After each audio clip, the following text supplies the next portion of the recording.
for Chesterfield. Chesterfield booked their place in the Johnson's Paint Trophy Wembley final with victory over Oldham. Tonight we'll see if it's Swindon or Barnet who'll join them. Lawrie Sanchez scored one of the most famous goals ever at Wembley for Wimbledon in the 1988 FA Cup final. Can he inspire his Barnet side to their first appearance at the home of football in 40 years? Swindon have been to Wembley 4 times and were there just 2 years ago. But their manager, Paolo Di Canio, has never played or managed there. Now the Football League's greatest showman is just 90 minutes away from football's biggest stage. Live from the county ground, it's Swindon against Barnet in the Johnson's Paint Trophy Southern Area Final, second leg. It's available in high definition, and if you're a Sky Sports subscriber, you can watch it wherever you are on your mobile device via Sky Go. Welcome to the county ground. We're just 90 minutes away from Wembley. It's a sudden death knockout, winner takes all second leg here between Swindon and Barnet. And whoever goes through to meet Chesterfield in the final, there'll be a new name on the trophy this season in the Johnson's Paint Trophy. With me, a man who went to Wembley last season. Nicky Forster took Brentford to Wembley in the final. Great pullover and all. Unfortunately, Brentford didn't quite make it against Carlisle. But what an experience for Nicky and all those Brentford boys. Nicky, what does it mean to get to Wembley for players in League One and League Two? I mean, it's everything. I mean, it's one of the only competitions that they can actually get there now. And, you know, some players have massive careers, long careers, and never get a chance to play there. So it means everything. And both these teams now are just 90 minutes away. I was listening to some of the Barnet boys during the week, and they said they have to go to training past Wembley Stadium every day.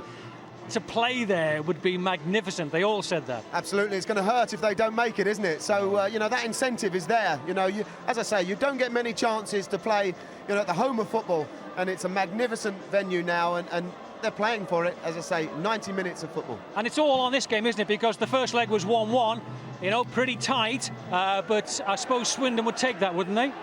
Yeah, I think they would. You know, I think at this stage, Swindon will probably be the happier. You know, both teams are in good form at the moment, though, and sometimes that form goes out of the window when it's a winner-takes-all game like it is. Or you hope that it's probably settled in 90 minutes and it doesn't go to penalties. 1-1 then from Underhill.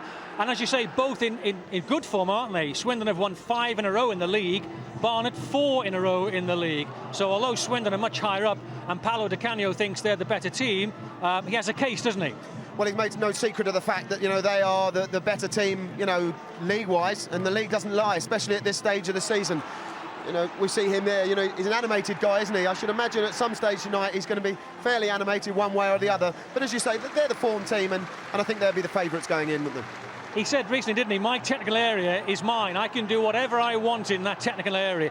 He isn't quite right. He's sort of in the dugout, very quiet. He's been there for ages, Nicky. Is he making a statement saying, I'm confident, I know what my boys are going to do? He looks pretty casual, doesn't it? I think that's him saying, you know, my work is done now. The boys know what I want from them. They know how to play, how I want them to play, how to perform. It's over to them now. Is that going to psych out someone like Lawrie Sanchez? I think it does send out a message, you know, because, you know, often you'll see managers pacing up and down, especially big games like this, because this is a big game for both clubs. You know, both clubs, a huge amount at stake. And as I say, you know, he's pretty calm, pretty relaxed there. Well, both managers, Paolo Di Canio and Lawrie Sanchez of Barnet, have been nominated for the Manager of the Month award. Shows you how well they're both doing. They're both talking to Patrick Davison. Paolo, given that Wembley's the prize, how big a game is this for you and your players? But for my squad, for my players, for my club, for our fans, for myself, obviously, it's a big game because anyway, in this you know, competition, we arrive nearly to the top. So depends on what's going on tonight. We have a real chance to go Wembley. It means a lot for a club like Swindon because obviously last time it wasn't many years ago, 2 years ago, but just for playoff in the league. So to go there for win something is always special because it's the best stadium in the world to play. Lawrie, you know exactly what it's like to be a Wembley hero. Have you spoken to your players about the opportunity that lies ahead if they can win tonight? I haven't spoken about my time last time there because most of these players weren't born then. But I have mentioned to them that, you know, it will be one of those days you remember for the rest of your life if you can make it to Wembley. And we're 90 minutes away from there, as are Swindon, obviously. there isn't a lot of glory at the bottom of of Div 2. There isn't a lot of glory for the players or the staff, to be fair, at this position. But what there is 90 minutes a Wembley trip, and it is, as I say, it is something that will stay with them for the rest of the days. And although the JPT doesn't mean anything probably to a Premier League manager, a Championship manager, to the fans that come and watch us, to the players themselves, and to the management staff, a day out of Wembley in this tournament will be a fantastic achievement. On a personal note, you never got to play at Wembley, so what would it mean to go there as a manager? But it means that already I did something better than when I used to play football, because at the first year, if I go there, it would be amazing. Obviously, first chance we attempted this, if we will go there, but it's not done yet because we have to play. Obviously, it would be fantastic for everybody. Whereas they think they're probably favourites tonight. I mean, we've done our best work on the road. We've beaten Colchester, Gillingham, Cheltenham away on the road in this competition. So we don't fear playing away, that's for sure. And we're looking forward to tonight. As I said to the players, all I want from you is to show what you can do. We're not the team. We're not a 17th place team. That team is the old team. The new team that's come into place over the last 2 or 3 months is a lot better than that, and we'll finish a lot higher than that. And it'd be nice if we can not only get to Wembley as well. We are a better side, but we have to prove it. We have to confirm tonight, because even the best side can lose against maybe our side. So I didn't say that we are going to win for sure tonight. I said that in a normal day we are better side. The league said that already, so it's not my opinion. Obviously, it doesn't mean that we will win the game. We have to prove that we are once again a better side on the field. If it not happen, for one night we were our side, we don't reach the final. That is for sure. Thanks, Paolo. Good luck.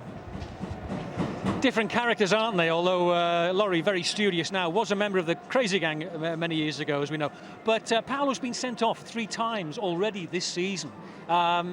He's very volatile, isn't he? He's been to Wembley then in one way, then, isn't he? To the FA, absolutely. yeah. But both managers there are very chalk and cheese, aren't they? One very understated in Laurie. He's well respected as a manager. He does a lot for the League Managers Association, done ever so well at international level with Northern Ireland. So fantastic credibility to him. But Paolo's just totally the opposite, isn't he? He's just that high exuberance and highly animated character. Did you think he would adjust to League Two, coming from the level he did? Well, what amazes me is how slow they started the season. The first 5 games, I don't think they won a game, and it really took him a little while to work out both the standard, the players, to get players in. He thought that he could bring players across. There was a big thing made of the fact that he's got this link with AC Milan and players will be coming in, but that's not quite worked out really, has it? And some players have actually gone back, and the standard, it's taken him a little while, I think, to work out. Barnet last season were just a penalty kick away from the conference, weren't they? Eyes on McLeod, who's got 20 goals this season for them, scored that penalty. Absolutely. They're a little bit over-reliant on Eisel, to be fair, to score the goals. And when he dries up, very often that they do as a team. But, he's a fantastic guy. He's a really likeable guy. I think the players really love him as a character. He's being linked with moves elsewhere, and I'm sure they work really hard to try and keep him. OK, just a heartbeat away from Wembley for these teams, Swindon and Barnet. Who dares wins tonight between Swindon and Barnet?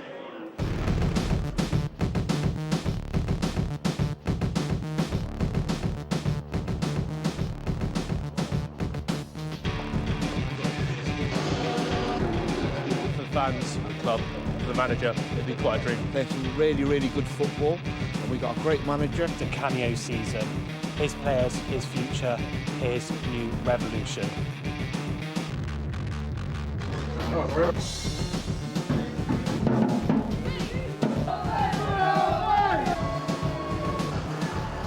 Last season relegation, this season Wembley, hopefully. I think we would take a very big following. I'd love to do Wembley.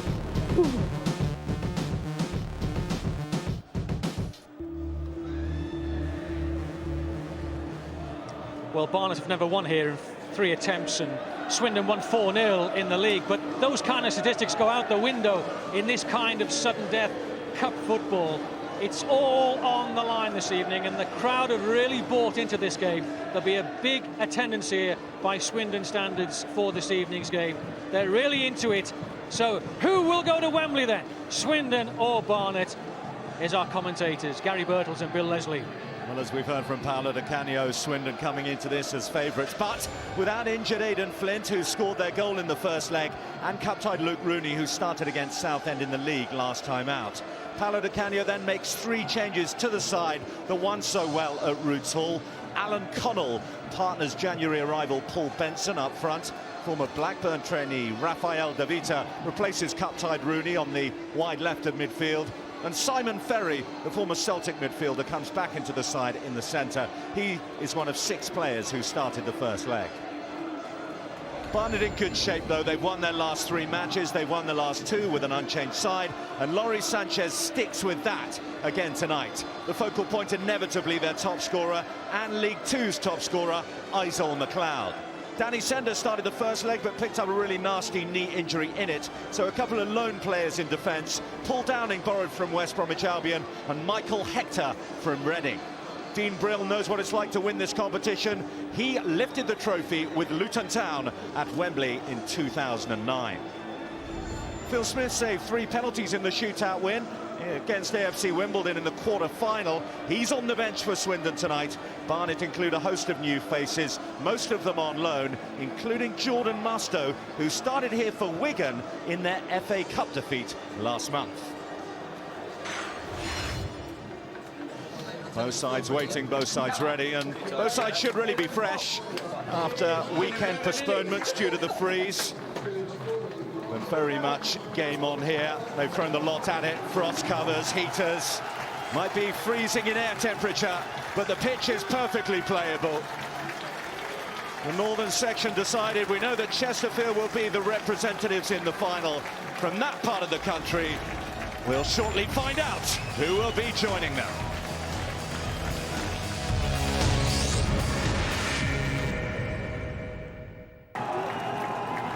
Swindon against Barnet in the Johnson's Paint Trophy. 1-1 from the first leg. Winner goes to Wembley. Commentators Gary Birtles and Bill Leslie.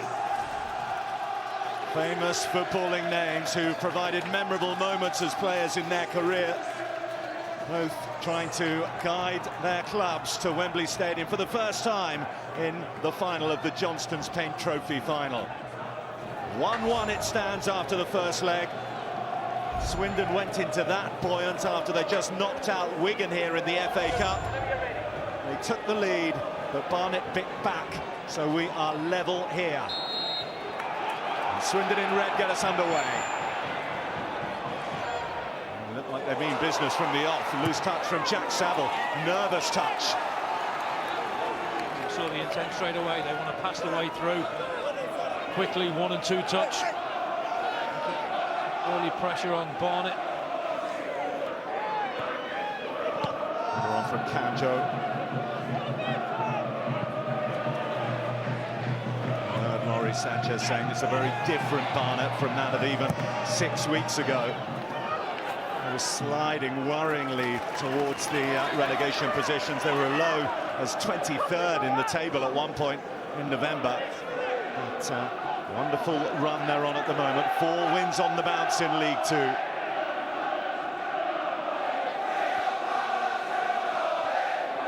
Kanjo will touch away.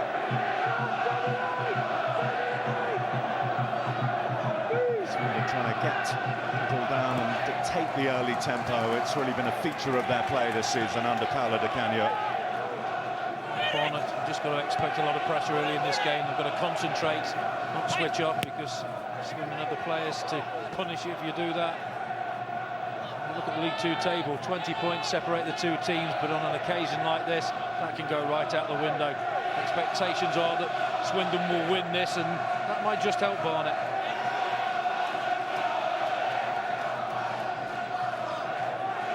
Lawrie Sanchez knows a few things about an upset. Not just as a player, as a manager. Remember, he took Wickham all the way to the FA Cup semi-finals. As Northern Ireland manager, claimed some famous scouts, didn't he? Sven-Göran Eriksson's England, Spain at the start of their excellent run.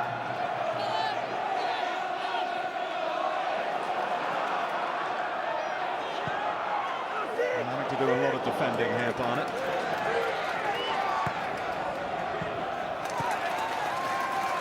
Organisation skills have got to be first class tonight. I think Barnet, we've seen 1 or 2 little flicks around the edge of that 18-yard box. Very inventive, this Swindon team.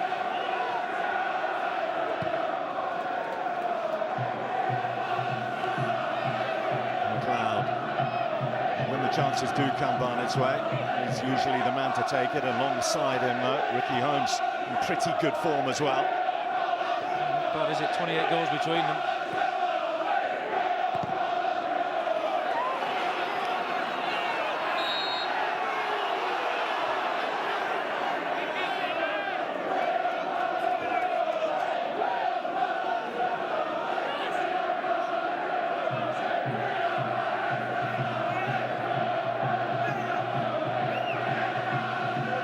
There's the main man. 20 goals in all competitions this season.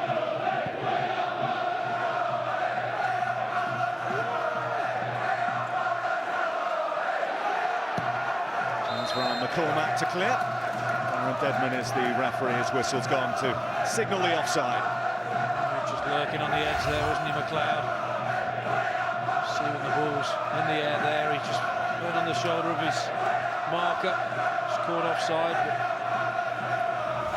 I think sooner or later I might just get the edge and stay on side and get myself a chance.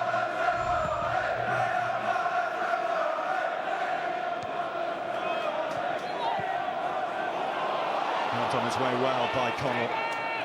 It's an offside flag, frustrates Swindon this time. It was a good line there, held by Barnet.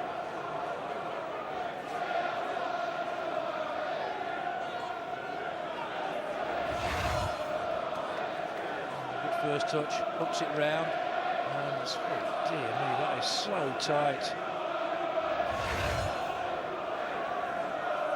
Borderline that. You sense it's going to be a night of fine margins here in the Johnston's Paint Trophy.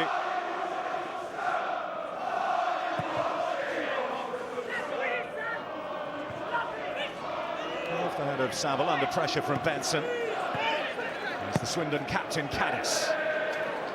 Looking for De Vita, who rose well. Connell nearly got there. Taken by Smith.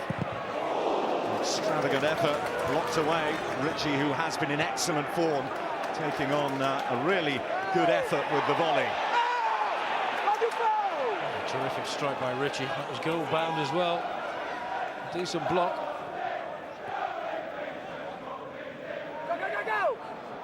McCormack, who's been transformed really from midfielder to centre half under Paolo Di Canio in the last few months.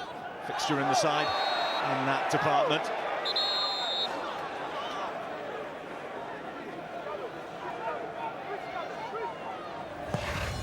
Barnet will have to try and do, get close, close down. We'll see a few of those occurring.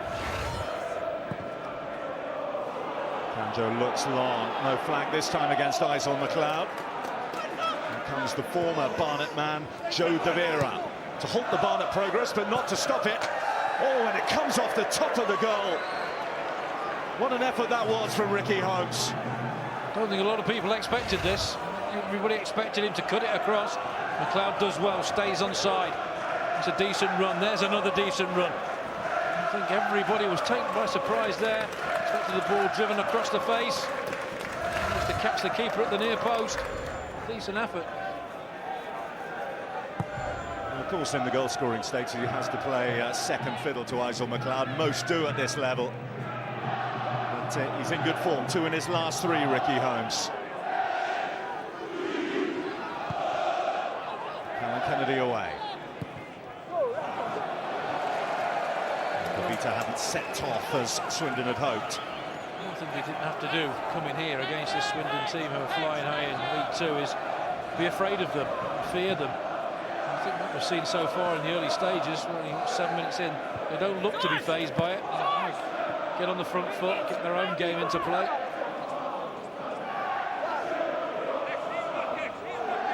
Well, if you look at the league standings as a barometer, it's 3rd against 17th in League 2, 20 points between them. When Barnet came here towards the end of September, they were roundly sent packing 4-0. As Gary just said, it look like it's going to intimidate rather to motivate those sort of statistics. Laura Sanchez was saying, different team now. Different results. A lot of confidence flowing through the team.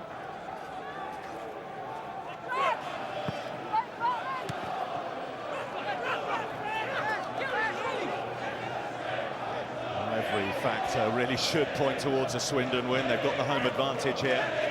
They haven't lost since Southampton won here in the League Cup many moons ago.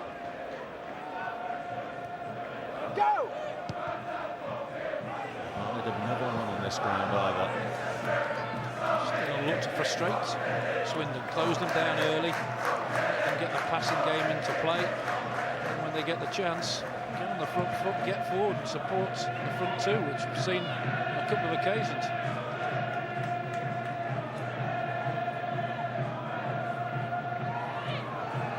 Clovis Canjo to Sam Deering. Holmes. Gary Confita's captain, two former Celtic trainees combining on the right here for Swindon. Ferry loses out. Deering. Now Holmes.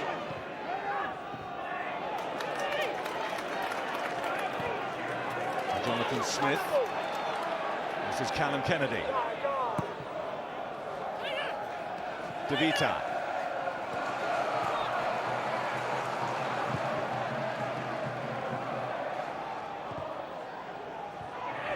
Deering. For the return ball to Holmes. Some lively, quick football by the visitors.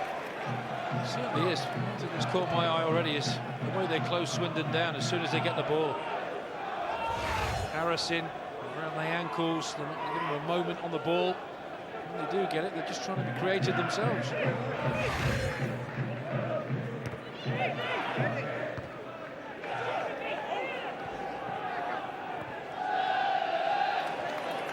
Caddis. Connell crunched in a Barnet sandwich. Free kick. Two of them got hold of him there. And again, they're getting so close to them every time the ball's played at the feet, as it was to Connell there. No time to do anything. They get it wrong that time.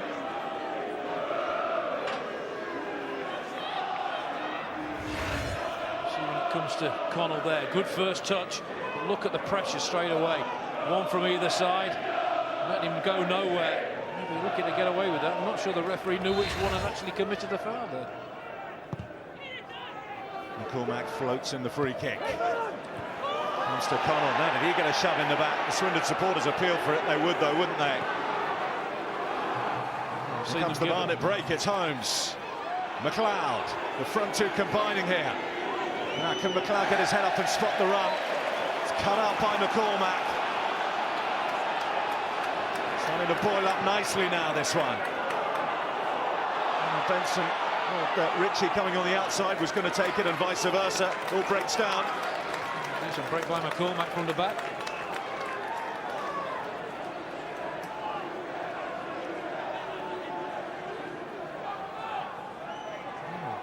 Did O'Connell have a shout for a penalty, I wonder?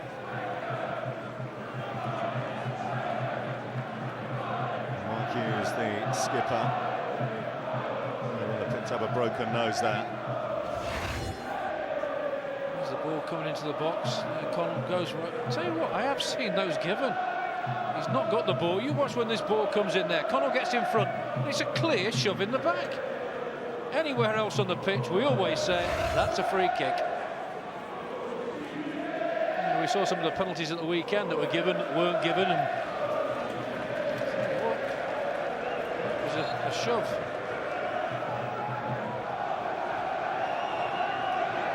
Temporarily down to 10. Mark Hughes gets patched up. It's he who got the equalising goal, cancelling out Aidan Flint's header, which came in the first half at Underhill. Aidan Flint now stricken. There's hope that he may be able to play again this season. Unlike poor Danny Sender, who had a horrible knee injury, a freak one really. So he slipped over inside his own penalty area and stretched it off.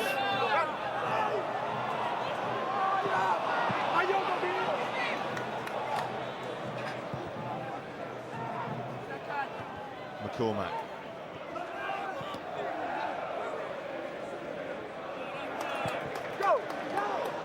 Allowing themselves to be pushed back too far, Barnet. Just trying to keep a high line. Back four push on, it pushes the midfield on. Pushes the forwards on as well. Ritchie sets it up, the deflection. Allowed Dean Brill to gather it pretty comfortably. That's what they don't want to do, back off and back off. First time they've really done that, and has the deflection, takes the sting out of it. Matt Ritchie with a very good goal-scoring record against Barnet and a very good recent goal-scoring record as well.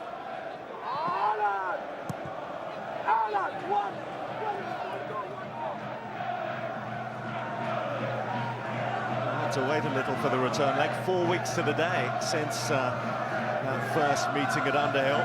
Don't have to wait as long for the next meeting. They meet in the league at Underhill on Saturday.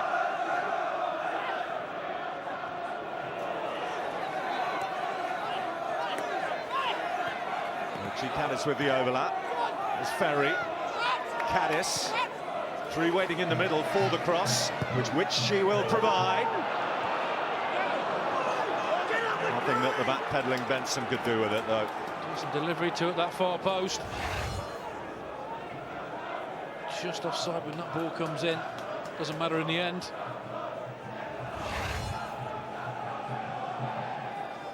Well, you often hear the expression, Gary, don't you, about having to fight for the right to play your football, and you sense Swindon are having to do that at the moment, aren't they? Yeah, earn the right to play, get the basics right, and that's what Barnet are doing at the moment. They know if they back off, don't get close to Swindon, they'll get punished by it. As many teams have found out this season.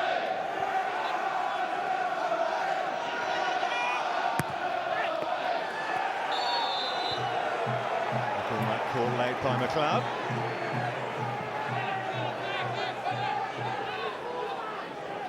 Word with the referee.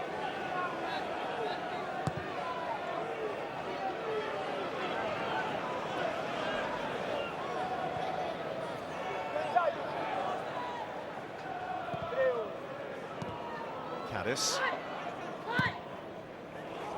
into the channel for Benson.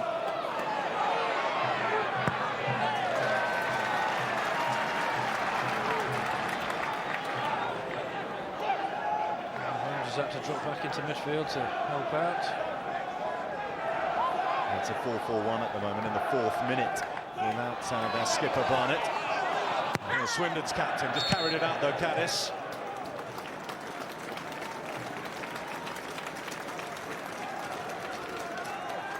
I wonder how the pitch will be as this match goes on, because the temperatures are pretty low here already and they're predicted to get a little bit worse. There is no under-soil heating here. That's why the match at the weekend was cancelled against Burton. They've invested heavily in frost covers and all other forms of preventative measures to make sure the game goes on. What they can't control, of course, are the plummeting temperatures here. If the pitch starts to freeze, that could become an issue for Darren Dedman. Well, there's one prediction of -11 as the night goes on. True that is.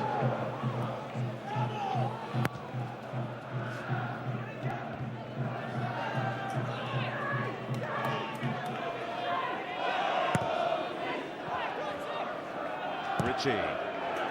Ferry shoots it to De Vita. Kennedy with the overlap. Ferry. Caddis. Plenty of bodies involved in this Swindon attack. Connell! In it drinks! Swindon lead in the tie for the first time! And Alan Connell with the goal! Tell you what a delivery. What a striker's dream that delivery was.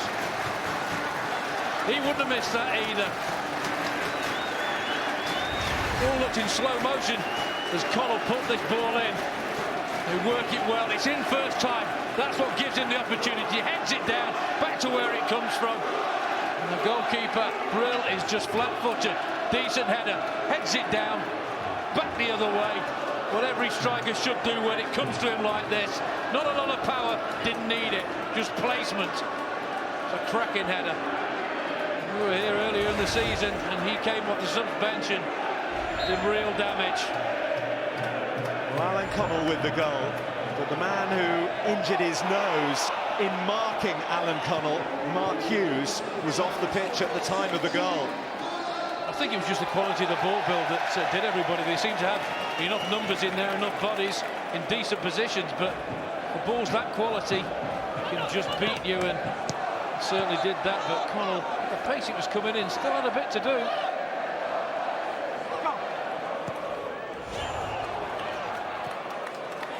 Another big cup goal scored by Alan Connell.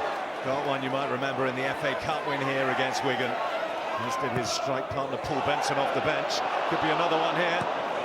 His touch, I think, took it away from Benson. Certainly seemed to be going through to him. Delivery in the box is causing Barnet problems at the moment. They have been closing down well, but all it needs is a split second when you don't close down, and that's what happens.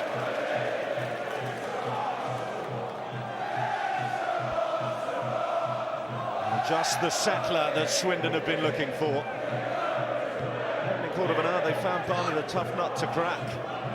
They have found the breakthrough. Now the lower-ranked side need to respond, or it's Swindon who will go to Wembley, just as they did in 2009 for the playoffs. 1972, the last time Barnet were at Wembley, incidentally, and that was for the FA Trophy final. Lost that to Stafford Rangers.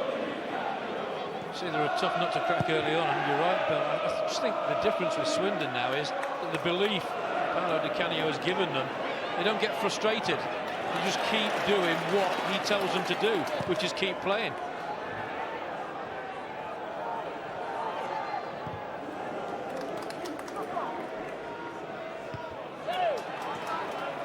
De Vita.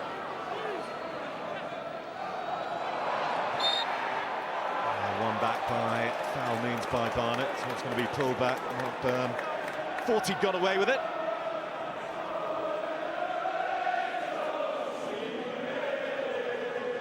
It's a cracking turnout tonight, what do I say?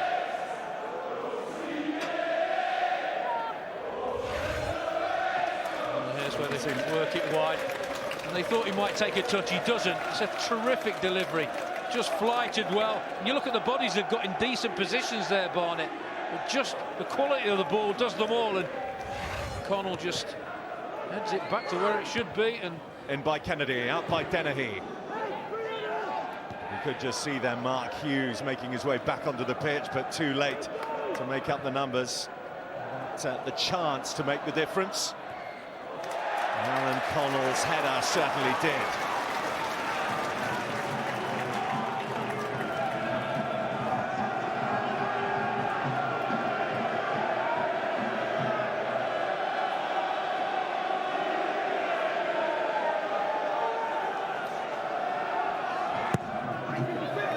Davita's corner.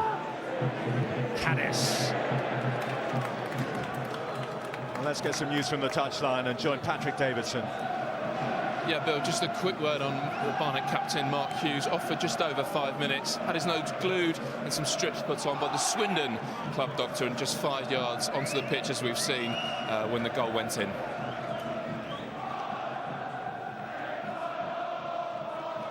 Well, they did it in the first leg, they're going to have to do it in the second, Barnet, and come from a goal down.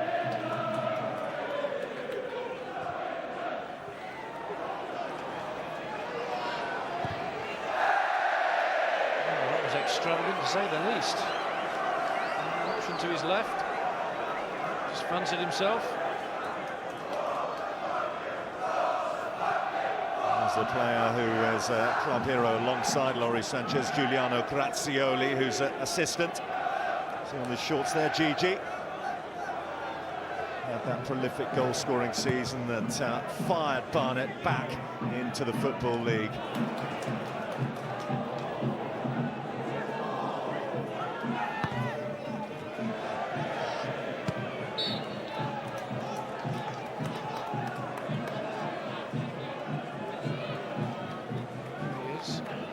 Explaining to his staff what he wants. Nodding the heads in agreement. Could go against him. He ensures that life is never too mundane around these parts, Paolo Di Canio. It's called passion. Look at the game.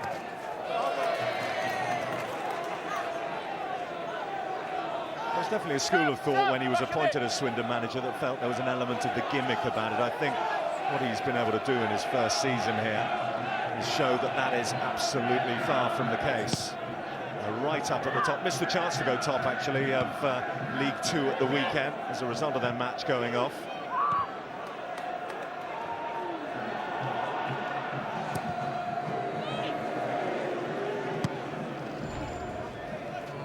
There's no surprise there with the possession. You expect Swindon, the way they play, to dominate possession, especially at home, and so it's proved. And Barnet have got to somehow get themselves involved in this game and get themselves a little bit of possession and just try and create a few half chances if at all possible. Not difficult for them so far to defend, and apart from the ball that came in the box for the goal, closed down pretty well. Well, we were talking to Laurie Sanchez before, and he was saying one of the characteristics that is the big difference recently from when they lost 6-3 at Burton Albion is the fact that he's been working on the defence, tightening it up. 3 in the last 5 games, testament to that. Now they need to find that awkward balance, don't they, between getting back into the match without surrendering another. That's the difficulty against a team like this. Getting that balance, going gung-ho.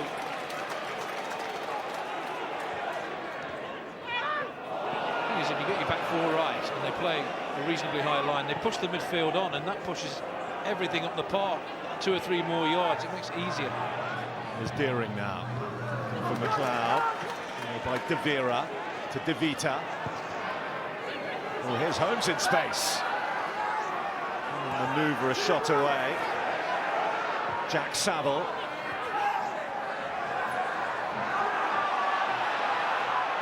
Barnet have shown enough in the first half of this first half to suggest that they can more than trouble this Swindon defence, which is the best around at this level, incidentally.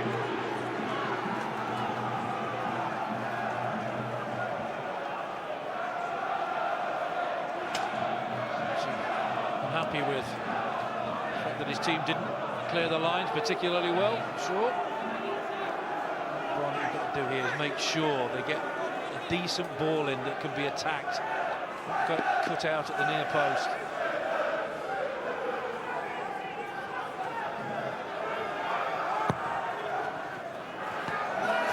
That's just what Swindon were looking for. Confident goalkeeping by 21-year-old Wes Foderingham. No real pressure on him. Nice clean catch. A chance to put one in. Not better than that. Off at Fulham, moved into the county ground via Crystal Palace in a fixture in Paolo Di Canio's goal at the moment.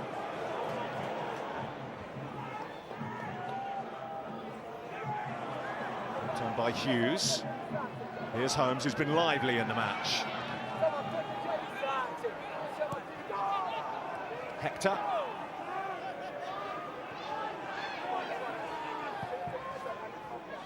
You drop it in for Isel McLeod. Now Ritchie. Caddis has continued his run in front of him. Ferry.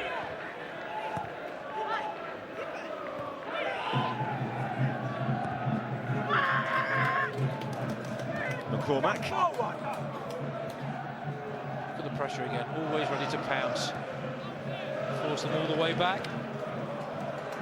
I won't mind that though. It's easier to be patient when you have a lead, isn't it? Connell, who gave them that lead. Here's Ritchie. Benson wants the early ball. It's played in towards Caddis. Oh, the faintest of touches would have taken it in from Paul Benson. Just too much pace. That's all that's done him there. What a move this is. Great movement. There, just gets that gap. Nobody picks him up. And he puts it across the face of the goal. Just too much on it. Benson just cannot get any sort of touch. Does the right thing, puts it in the area that strikers love, but just a little bit too much for Benson to be able to get a touch. That's what they're capable of. That's why they've moved up that table. That's why they're in 3rd place, just behind the leaders. Big match, by the way, at the top of League Two tonight, which was on at Crawley Stadium, despite a late pitch inspection. Cheltenham, the leaders, the visitors. Crawley went behind, but now leading 2-1 is the latest we have from there. I'm sure Paolo Di Canio will be keeping up to date with events there. He and all his players desperately disappointed they didn't get the chance to play Burton here and go top at the weekend. Good crisp football again by Swindon Town. Ritchie upended, and there's going to be a yellow card now. The referee's right. Stopped a real enterprising move there by Swindon. See, they're about one touch, two touch movement. Could have been accidental there. Oh no, the foot was left there clearly. So difficult to defend against when it's 1 and 2 touch and the movement's good. Battered bandage now booked, the Barnet captain.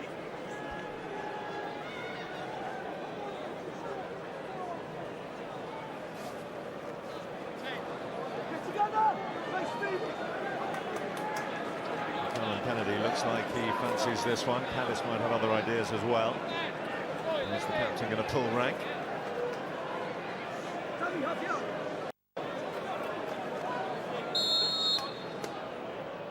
Kennedy takes! A lot of people in the ground thought that was being nestled in the back of the net. Gets it up and over quick, and I'm sure Brill didn't know if that wasn't going to hit the target.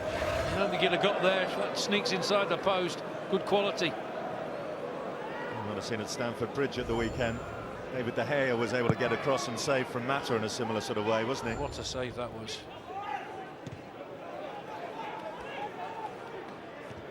I think Dean Brill was getting anywhere close. The crowd was lurking, important that Joe De Vera got there. Swindon team where every outfield player's got a goal to the name this season. Which tells you quite a bit. A lot of confidence.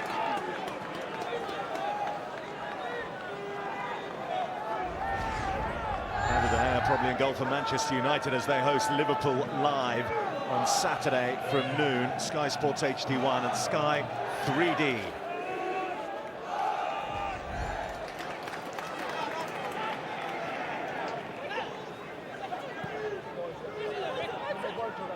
McCormack.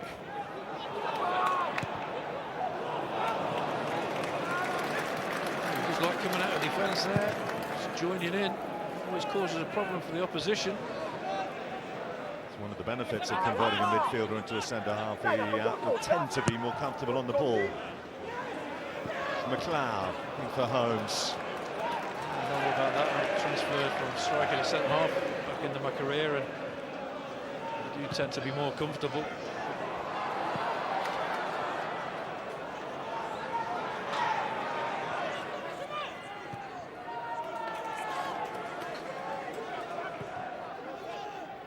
Little flick from Connell. Here's Benson. Connell appealing for handball. It was a very close quarters, and the referee felt that that was the defining aspect of the decision. Always appeal. As you say, it was hit quite hard and very close to the defender there. Not much chance of getting out of the way.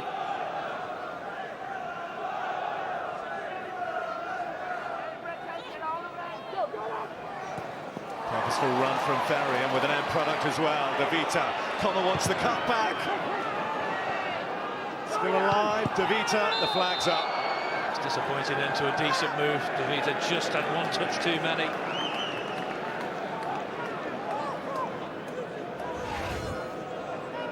Beautifully worked, gets in the box, and there's the extra touch there. Allows the defender to get a block in when it comes back to him, clearly offside. And there's the shot from Connell. His hand was up in the air, he tries to get it out of the way. A bit fortunate to get away with that one. Here's Byrne. Benson couldn't hold it. Deering. That's one of the aspects that Loris Sanchez will want. It's his wide players gearing on this near side and Burn on the other to get in the game a little bit more. Here's Holmes. Well, they're very good going forward, Swindon, but they do work hard to get that ball back when they lose it. Sign of a good side, whatever level you're playing at. I think the fitness levels, you can see, are very, very high as well. And Di Canio works on that a lot in training, possibly with the ball a lot.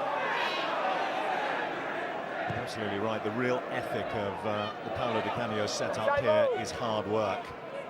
Everything stems from that. You don't mind when you're working with the ball, you don't realise you're working hard. You come off shattered and think, oh, how good a training session was that? You know, because we've been working with the ball, what every player wants to do in training. You don't like running without the ball.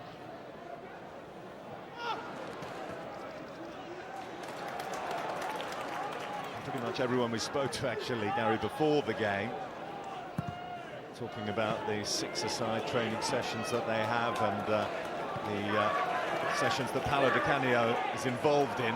He's still the pick of the players out there. No surprise, he still looks as fit as a fiddle. He had amazing ability.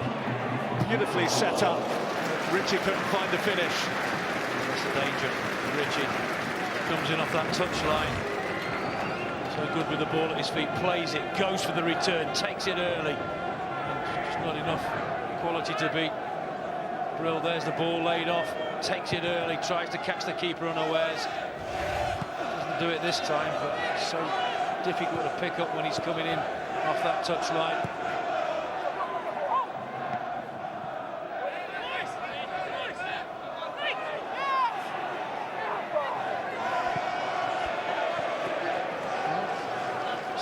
Till half-time, where Chancellor will be saying, well, they've had a lot of possession, but there's still only one goal in it. Well, that's the case. There's always a chance. Benson flagged offside. Worth reminding you at this point of the regulations in the Johnston's Paint Trophy. If you are unfamiliar with them, if scores are level at full-time on aggregate, we go straight to penalty kicks. The away goals rule doesn't come into play in this competition.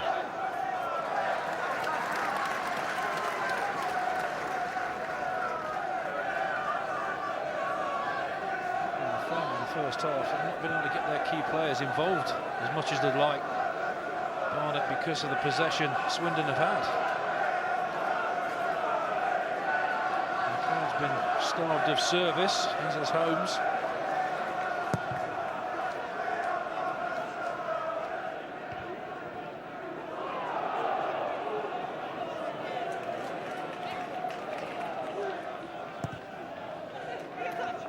And Ritchie. Saw an illustration there. They don't just hoof it. They're good on the ball. Look, just the centre half as well there. Very comfortable on the ball. They don't just whack it downfield willy-nilly. They just try and play the way out if they possibly can. Clipped on by De Vera, who was actually player of the year at Barnet last season. Hector trying to drop it in behind. It needed to be inch perfect for McLeod, and it was certainly not that. If the surface does get more slippery, you have to get the ball to feet even more.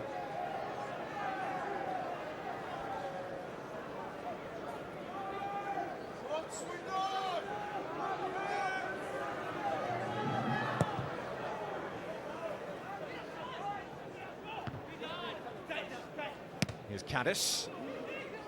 He's one of two players on show tonight, actually, who's up for the League Two Player of the Month for January vote. Tell you about the other one in a moment. Ritchie upended by Saville. It's going to be another yellow card, yeah. The referee goes straight for the pocket. Done by pure skill there.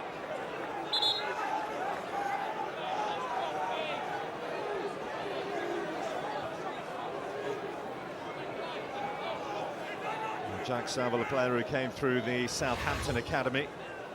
Just ability. Got his hands full, hasn't he, with the former Portsmouth player Ritchie. And there's a nutmeg. That's what does him.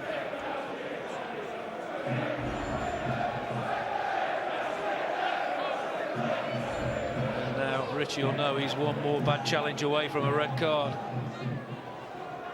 just like his skipper, Mark Hughes.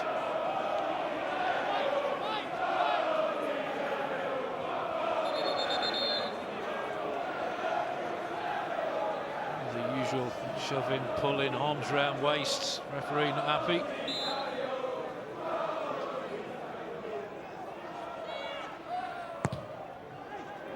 Ritchie fires it in. Barnet get it out. Holmes waited for it. Ritchie didn't, but Ritchie's the one penalised.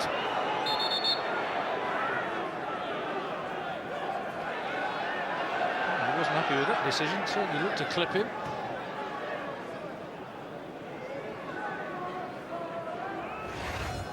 There's a bundle of energy. He was a bit theatrical, but Ricky Holmes, who was the, in inverted commas, victim there, is the other player up for the Player of the Month vote. Both managers, by the way, Laurie Sanchez and Paolo Di Canio, up for Manager of the Month as well.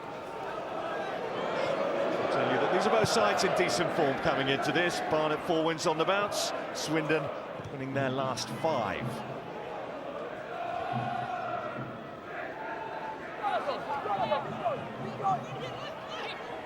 Hector.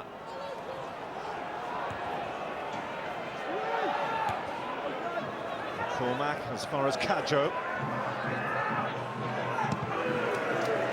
Away by Caddis. when it needs smashing down the field, they do it. Under a little bit of pressure. Just regroup.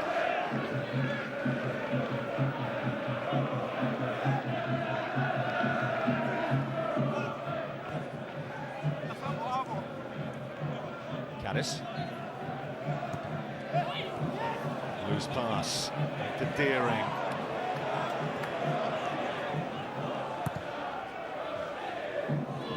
Vision by Benson. Joe will get that. It's Ferry.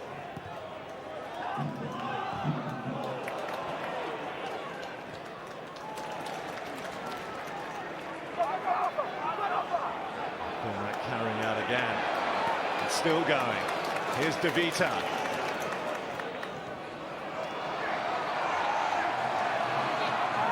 It's breaking down on Rafael De Vito on a couple of occasions in this first half, isn't it? Yeah, he's one of those players who every time he gets it, he wants to take his opponent on, which is not a bad thing. Sometimes it'll come off, sometimes it won't. They doubled up on him there. He's been impressive, De Vera, in this first half so far. Very comfortable on the ball. Good positional sense.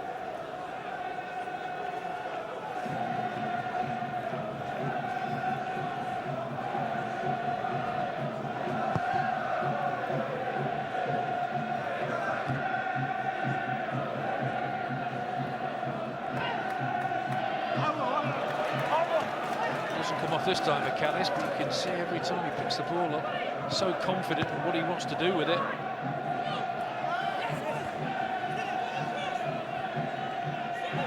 Canjo, did the whole ball go out there? The system feels not. Swindon fans certainly feel it did. He's confident. There's a corner there.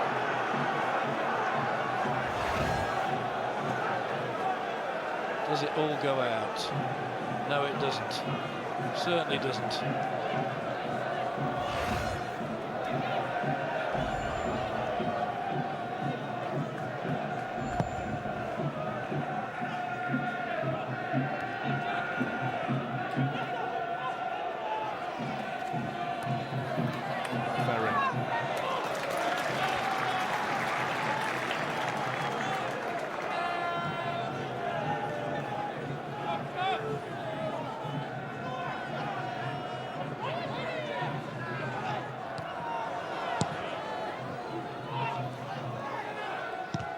De Vera. Connell underneath it. Helped on by Hughes. Kennedy. Hector. It's really a centre-half by trade, but has ended up playing right back since the injury to Danny Sender.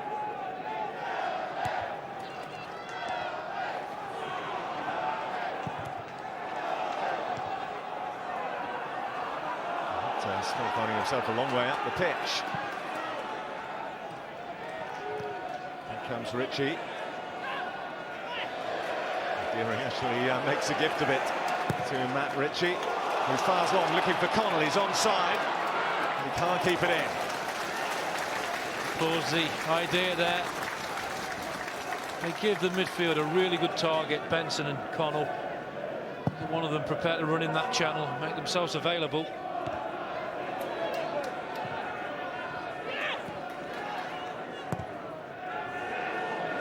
That's over Hector.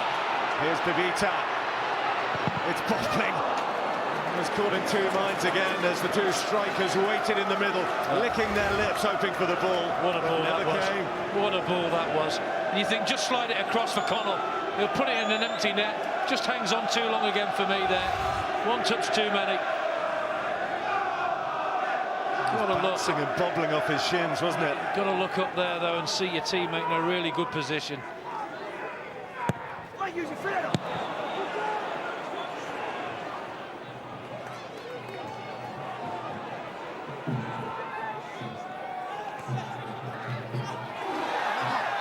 For that one, knew the challenge was coming.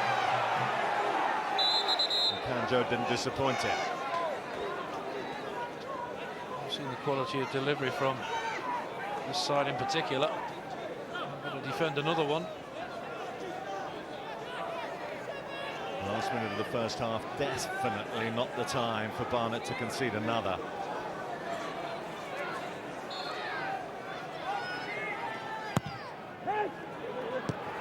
Ritchie, oh, super save! It's a fantastic save, it really is. Again, the quality is absolutely spot on. Flick, and he gets down so quickly there. There's the flick, he must have thought he'd scored there. He's wheeling away, and no wonder, Benson. Now here come Barnet, they find Arsenal McLeod. Rather snatched it in and wide it goes. Well, he's had nothing really to feed off. One comes his way and he just snatches at it a little bit. Understandable.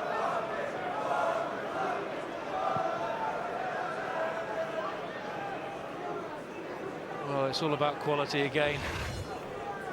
Quality of the delivery, quality of the flick, and quality of the save, because everybody thought that was creeping in the bottom corner. And I think Brill makes a decent save there. Sees it late and gets down really well, quickly.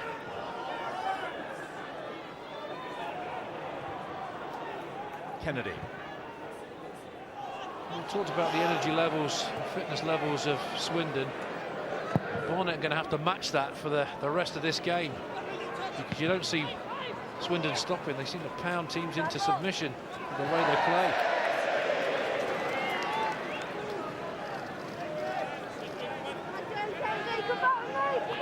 And that is why they're on such a good run. Just one defeat in their last 16 games.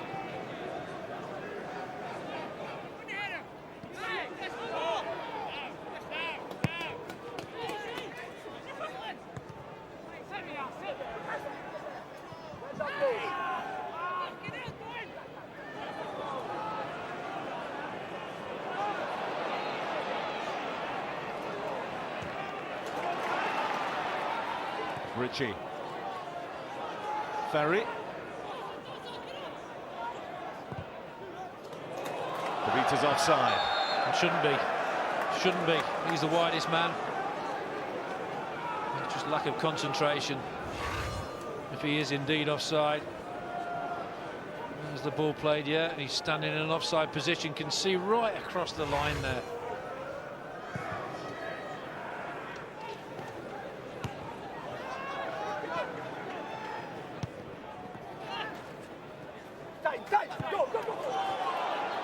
Maybe time for one final first half attack for Swindon. Connell. Trying to slide it through the eye of the needle to find the run of Ferry.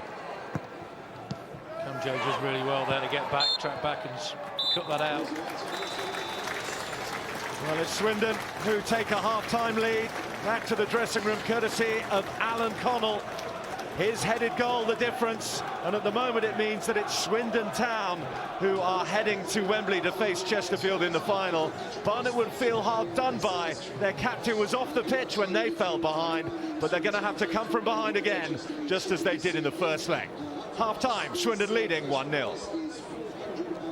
Yes, Swindon the favourites, no question, but only one goal in it. Can Barnet get back in this game? Nicky Forster will tell us in a few moments' time. At the moment, though, for the half-time break, Swindon have 1 foot in Wembley Stadium. A goal up against Barnet.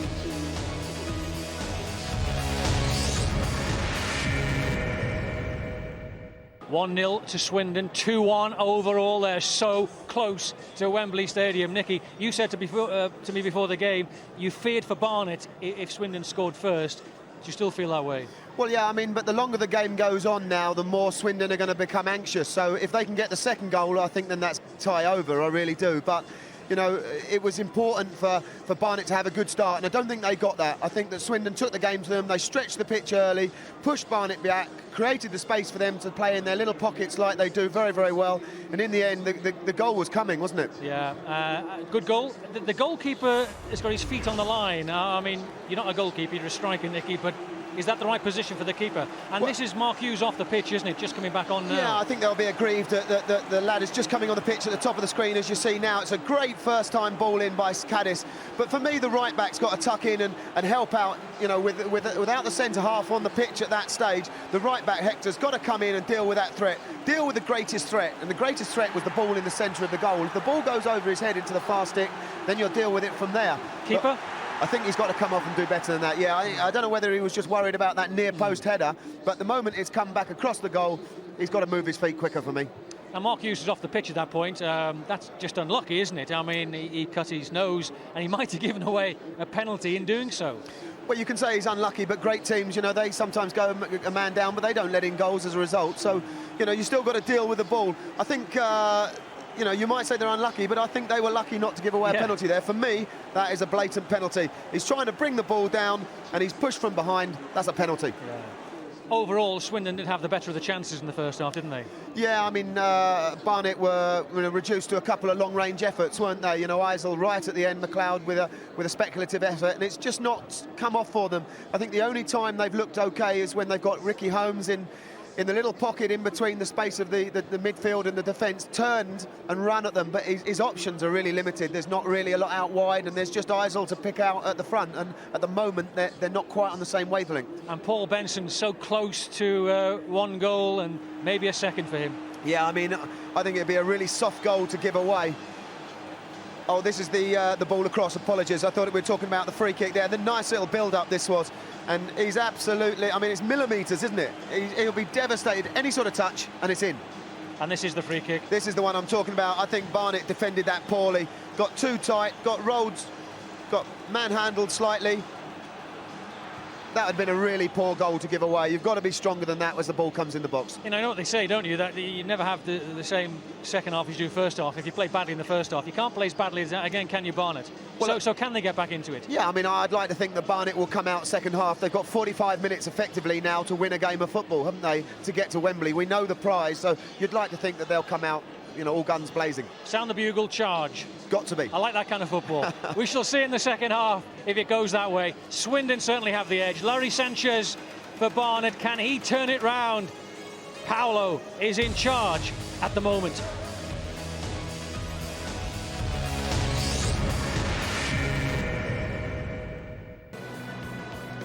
Saturday for you, Manchester United against Liverpool from noon, HD2 and Sky 3D. Say no more.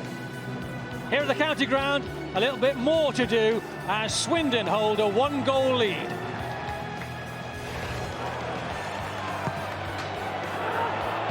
Connell! In it creeps! Swindon lead in the tie for the first time, and Alan Connell with the goal. Swindon 1-0 then, 2-1 overall. Let's get news from the touchline. Patrick Davison. Yeah, George, just a quick word on the major talking point of that first half, the injury to the Barnet captain. He was actually ready, Mark Hughes, to come back onto the pitch a little bit early, but he was held back by the fourth official, Patrick Miller, because play was down that dugout side. of the pitch. On the Swindon side, Paolo Di Canio, animated as ever, but impossible to work out what he's saying or thinking, because everything he shouts to his assistants and to his players is in Italian. Temperature's going to rise, no question about that. 45 more minutes to go, then possibly penalties. Gary Birtles, Bill Leslie. Well, Laurie Sanchez told us before the match that his side had saved their best in this competition, and indeed in most of the season for their away performances. They've already won at Colchester, at Gillingham and at Cheltenham. So they have it within themselves to turn it around here at the county ground.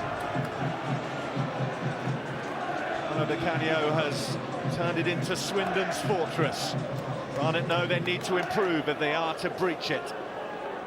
No changes, by the way, to the personnel for the start of this second period.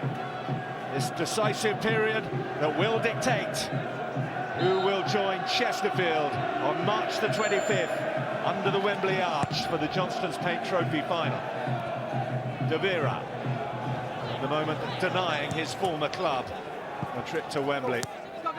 Most of these players have to go past Wembley on their way to the Barnet training ground, which is just a couple of stops on the Jubilee line from Wembley. But there's a concern here over an injury. Darren Dedman, the referee, realised that it looks pretty serious on Paul Benson, and he's going to get some treatment on. Went hold of his ankle, inside of his ankle. Look innocuous. They both go honestly for it. Anything that happened there is accidental. Benson brave there, just gets the ball and just gets caught as he goes down the follow-through from Camjo. It won't help Paul Benson, but it looked like it was a contact injury rather than anything twisted or torn. On a cold night, they hurt. Usually not terminal. Well, the hat's back on. Mannerisms are all there. He's box office Paolo Di Canio just as he was as a player.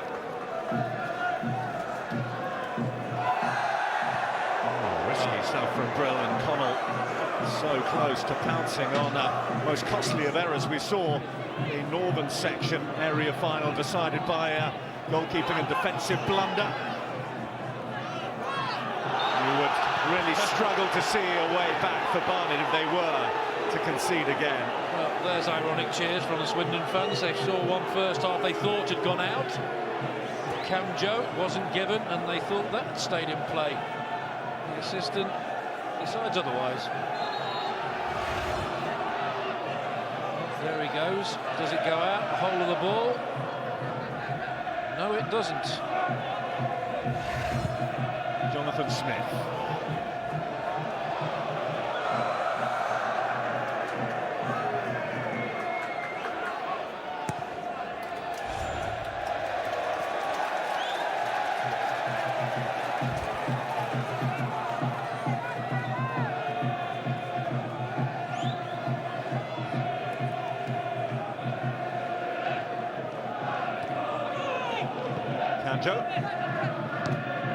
Cormac. Benson looks to be moving okay. Might get a chance to get in behind here. Connell goes wide to De Vita. Kennedy digs out a good-looking cross for Connell. I obviously think De Vita is a threat. We double up on him when he's got the ball at his feet. It's a fair challenge. Here's Deering now for Barnet. He's unlikely. Deering, he's the one who I feel could get them back into the game if he gets enough of the ball. They're asking for a free kick here. Seem to jump into him. The ball played as a shot from distance. Go! Dringham right behind it. Good old shoulder charge maybe. Decent strike, takes it early. Dringham comfortable. Where Sam Deering makes his 50th appearance for the club. Former Oxford player, usually not too popular in this neck of the woods.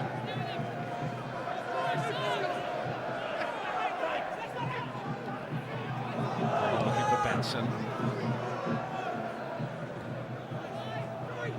There's De Vera. Caddis.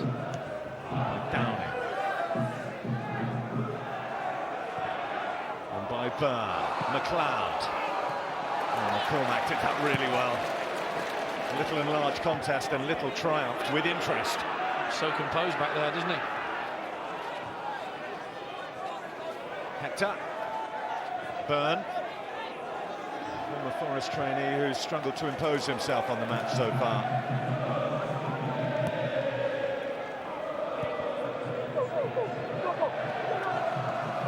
Caddis.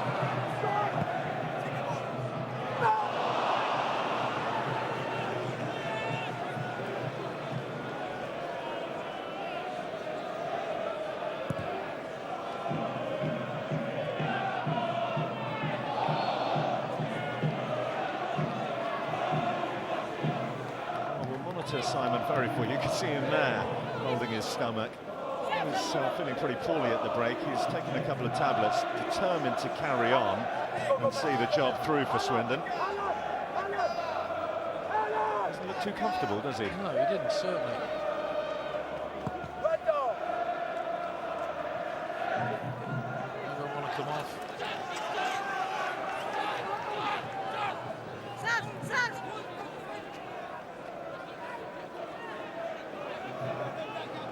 Namibian international Oliver Rissa. They have a like-for-like swap that they're able to make. Oliver Kenny on the Swindon coaching staff. They'll hold fire on that for the moment. Smith. Benson.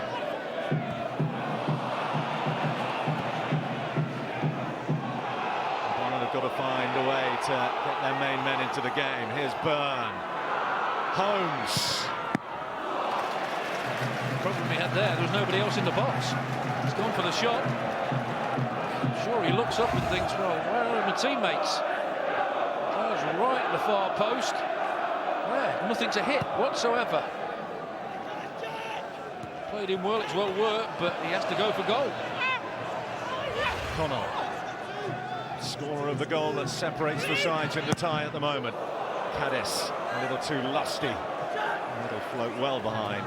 He's lusty, but I'll tell you what, every time it gets in a wide area, they don't think twice about just putting it in first time. Don't even take a touch, that's where the goal came from. Not a touch, just put in the danger area. If you do that, you tend to catch opposition out.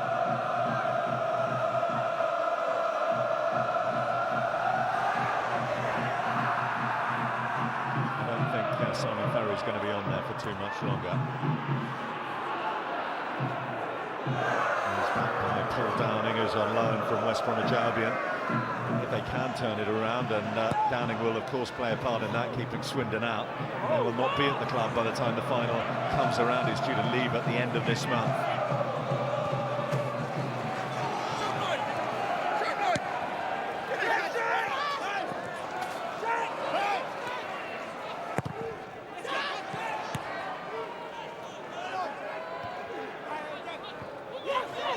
Cushion header by Saville. Kanjo.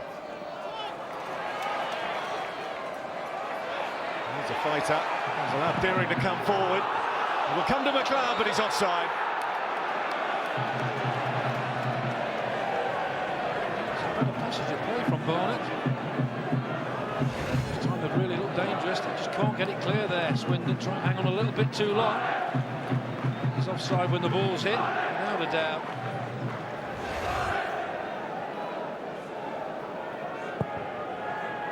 Often than not for Barnet, he's the man to get on the end of chances, Isel McLeod. But it's the supporting cast who are threatening to make things happen for them here. Deering and Ricky Holmes. Excellent run by Ritchie to tee it up. Connell was there waiting.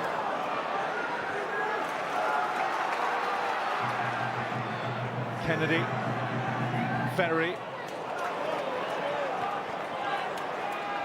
Ritchie. Been really impressive tonight. Ferry. Caddis! What a fantastic little bit of movement that was. Just the final ball that wasn't good enough. The build-up, absolutely superb. We're going to give him the eyes here. Fantastic ball. Just put it in between the goalkeeper and the defenders. Just picks the goalkeeper out there. 3 red shirts piling into the box there.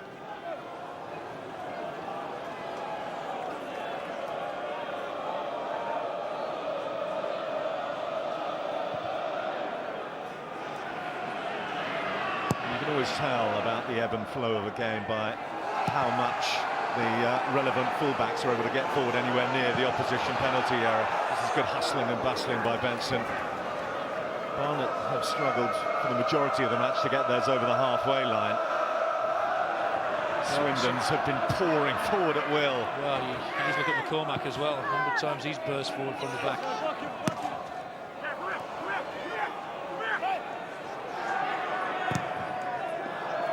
As the game goes on, they'll have to gamble at some point. Still only that 1 goal in it. That'll give them hope.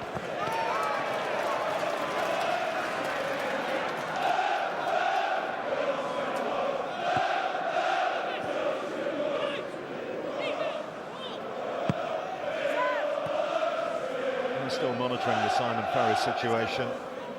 I suspected that is Oliver Rissa, who seems to be stepping up his warm-up. He'll probably be the one to come on. Go, go, go, go, go, go, go, go.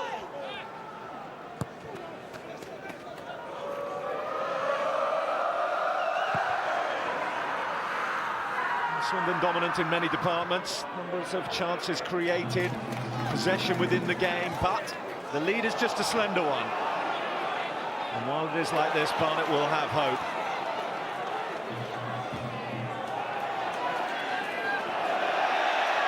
Went down in instalments there. It was Connell who's able to take it away. Now Ferry. Play it in behind there for Ritchie. He needed that ball when Connell had it at his feet. He was in acres of space. Trying to make another run, but not offside.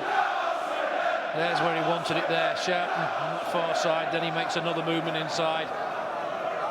It's just overhit. I think he was offside anyway.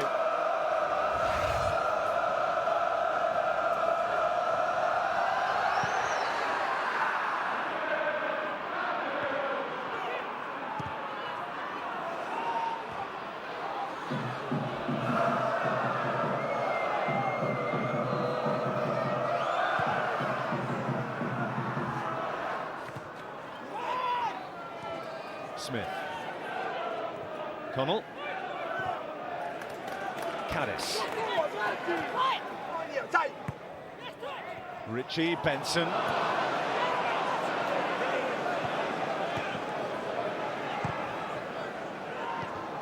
De Vera for Caddis.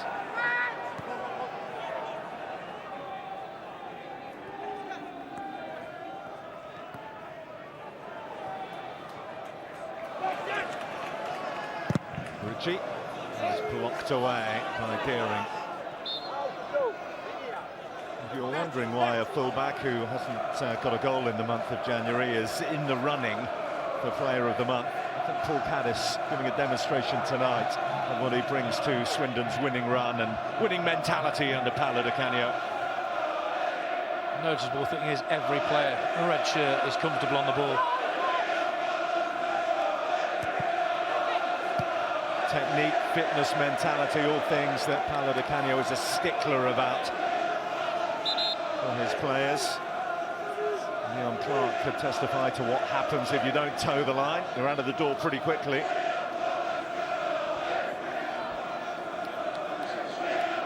Well, this is a young man on loan from Reading, and he's just made his debut for Barnet in the last match, Jordan Abita.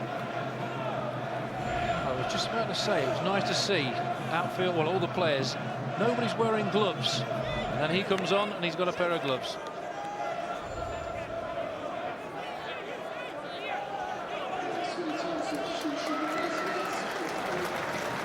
And Simon Ferry has given it the best part of a quarter of an hour in this second half, and will disappear straight down the tunnel into the dressing room.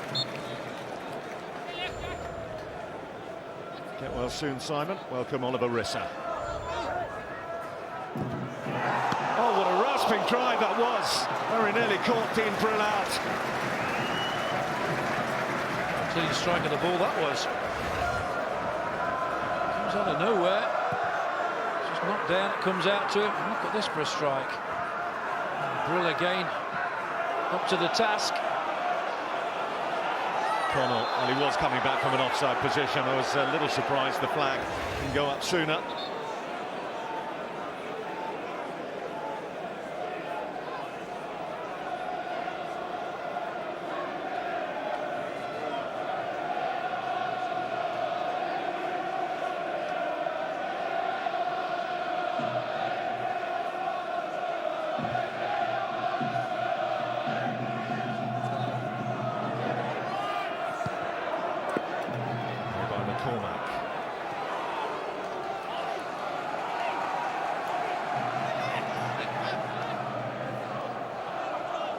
Here's the new boy, Obita. The initial month is his loan spell.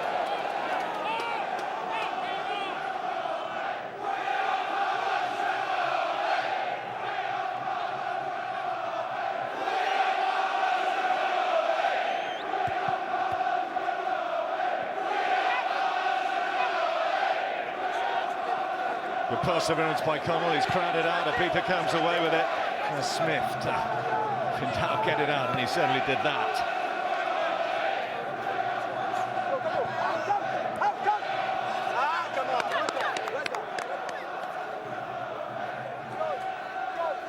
So Swindon Town, half an hour from Wembley Stadium. Still very finely balanced. The team talk from Mario Sanchez was at half-time. Keep it tight, and as the second half wears on a bit, just take a few chances if it's still that one goal in it.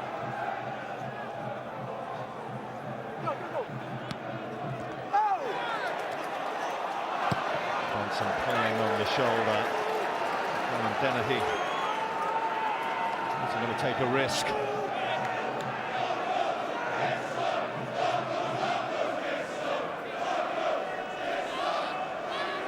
Constabulary finding innovative ways to keep the hands warm. He'll have a crick back in a minute, though.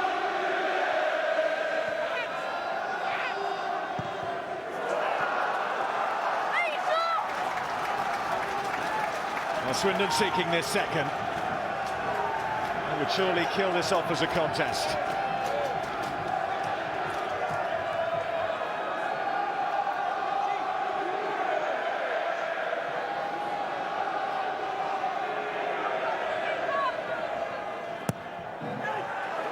Over the head of Rissa, Connell couldn't get the good contact, nor could Benson. McCormack. What an excellent ball that is. It's on here for Swindon if they can get that final ball. It's been lacking a bit. Rissa.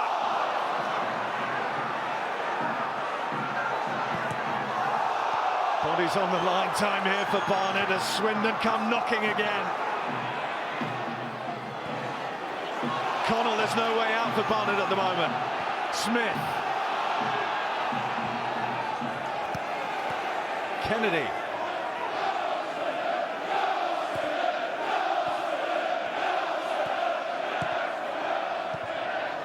Connell nearly able to play it into the path of Benson. Well, it's all hands to the pump for Barnet at the moment.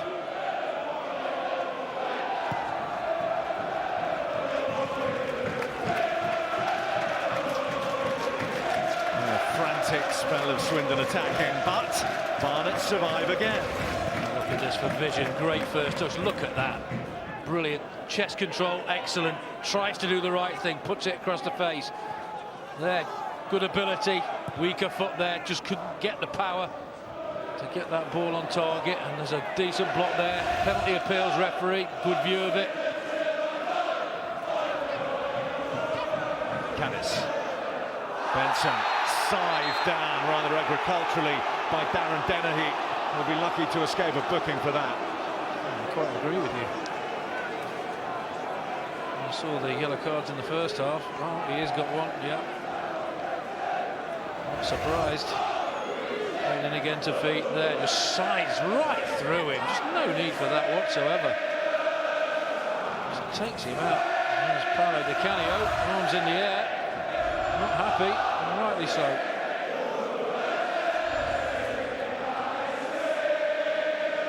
Third yellow card that Barnet have picked up so far in the match. Swindon yet to pick up any.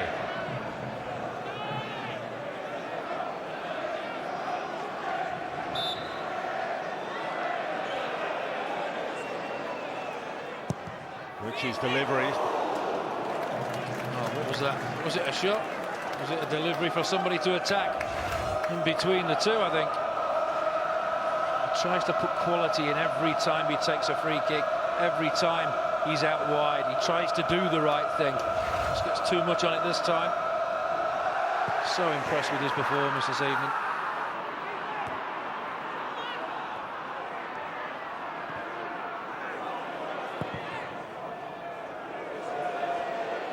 Covering, thought about coming out of his goal.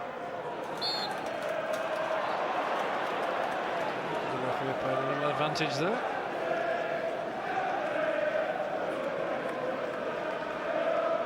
Well, he appealed for support, Paolo Di Canio, from the local fans, and they've turned out over 10,000 in here tonight in the county ground on a bitterly cold night. At the moment, the boys in red doing the job, delivering their part of the bargain. Still going to be nervy the longer this game goes on for the home fans if it stays like this. All Barnet will need is one moment. That's all it takes.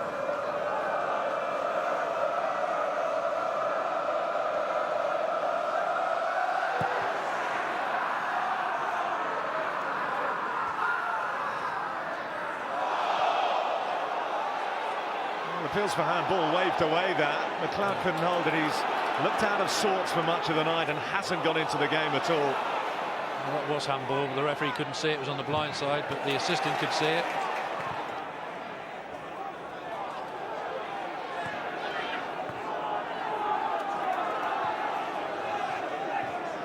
And probably carry with regards to Isaac McLeod. He didn't get 20 goals in a season by early February, and that's when the chances come along, you're in a position to take them.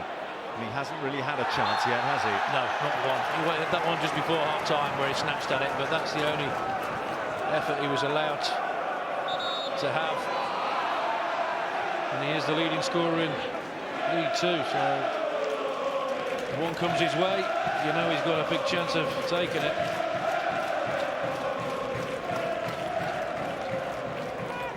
This one will be retaken. The referee Darren Deadman finished the formalities before Swindon got off with it. So here we go again. McCormack standing over it. It'll be him or Callum Kennedy. It will be the centre half. Clip it up towards Benson. Caddis. That's faint, but he turned it to trouble. Barnet can throw a few bodies forward. Abita is one of them. Tavera had the measure of him. I said in the first half, was impressed with his positional sense, and again there, you have to give him credit. It's in the right area to deny the substitute. Has the pace to do it as well. Stands strong and then just plays it off him. Very confident defending. Hector.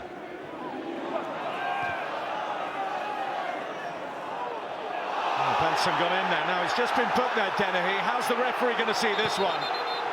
Accidental, or does he see that there is any sort of deliberate obstruction there from the big centre half? Difficult one for the referee, this. He's had a good game, to be fair to him. The honesty of Benson here is admirable. There it goes, and I don't think it's a foul. I think it's just an honest attempt to head the ball. There you see both eyes on the ball. And just unfortunately gets caught. He's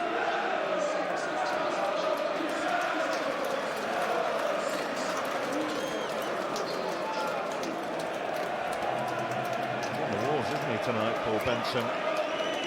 Ankle injury earlier on in this second half. Just trying to clear his head. And we'll be back on again for the final half of this second half.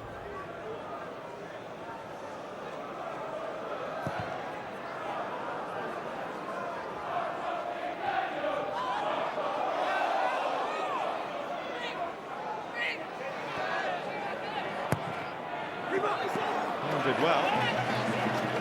Again, he does look the one more likely than anybody to create something for Barnet.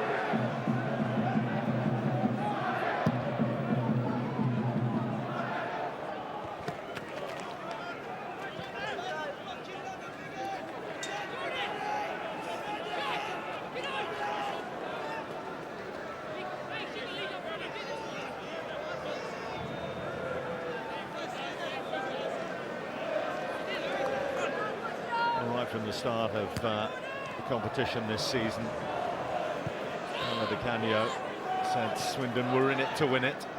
Often in the early rounds you see managers not appear too concerned over it. That's never the case with Di Canio. Connell waits for support. It's provided by Smith. Desperate for that second goal to kill the tie-off, just cannot get it at the moment. Good areas, good possession, just can't find that killer touch. Give them the breathing space. They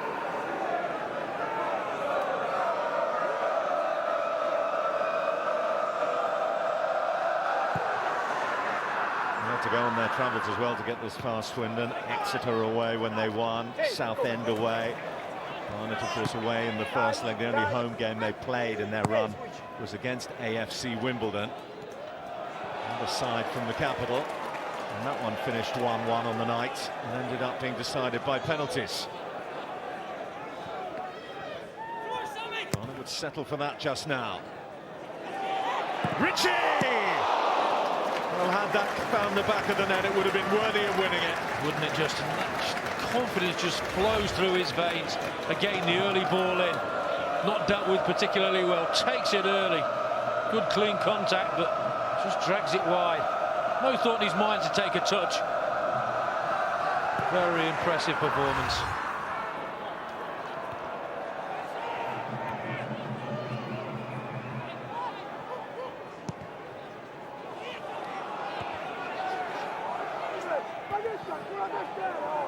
Abita.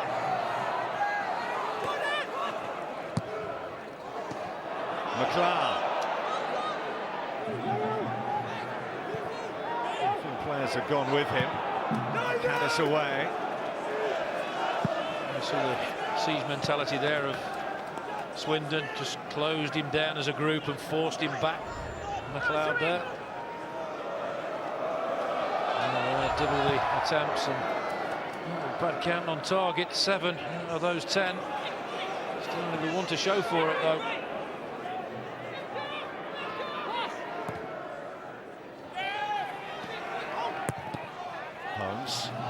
McCormack. Even if that ball does get across, there's only one Barnet player in the box again, that's McLeod.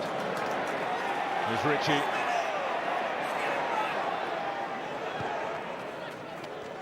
Caddis.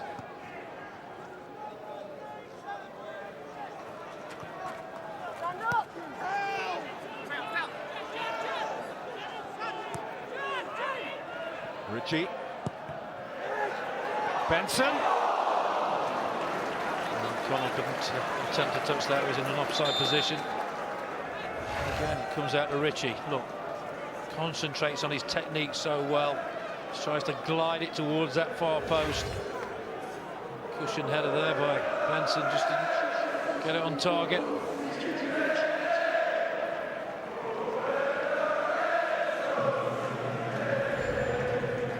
Mark Byrne off and midfielder sacrifice for a striker, Charlie Taylor, from the Sutton United front man.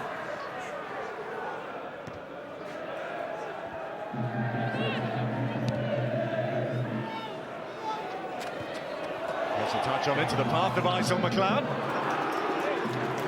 Decent first touch. All it was a hook down the channel. Decent header, and McLeod just gets on the end of it. Decent header. One touch and tries to get his shot away. I'm sure it would have troubled Brigham.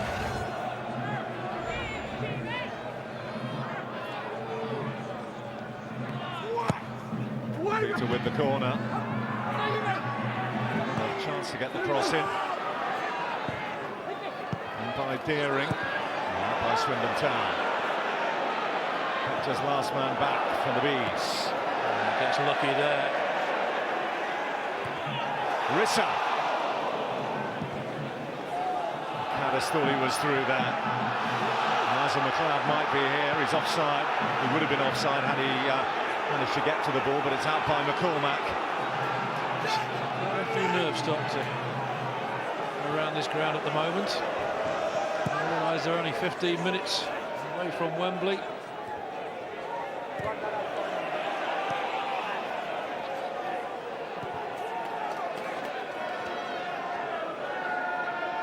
One mistake away from penalties. Yep. So only need one moment of play. Benson. Then he had to get that right, given the situation he's in with terms of his booking. A little bit of flamboyance there as well to clear it away.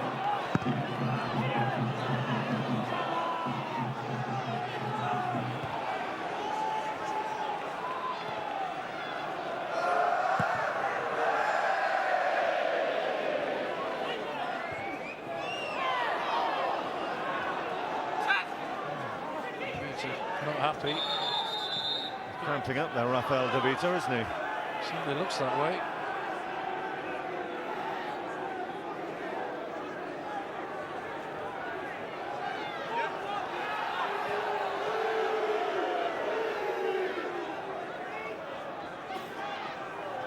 Seems all right now. Well, the temperatures now, they probably are where you're watching as well, well below freezing.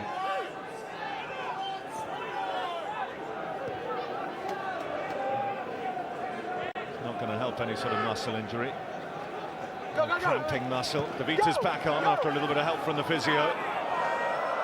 Getting ready to make a change as well, Gary. Some physio he must be. That was a quick recovery.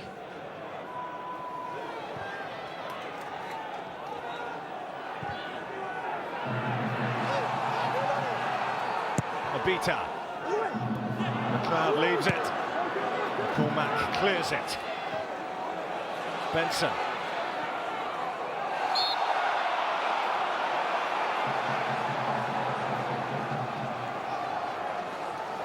You saw that ball come into the Swindon box there. At the moment it caused a little bit of a problem. Uneven bounce. It's all it needs.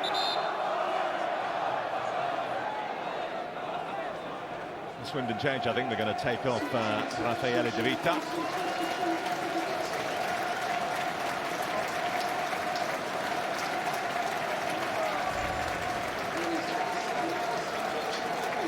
Alessandro Cibocchi, who started the first leg at fullback, will come on and replace De Vita wide in the midfield, and there's defending to be done here.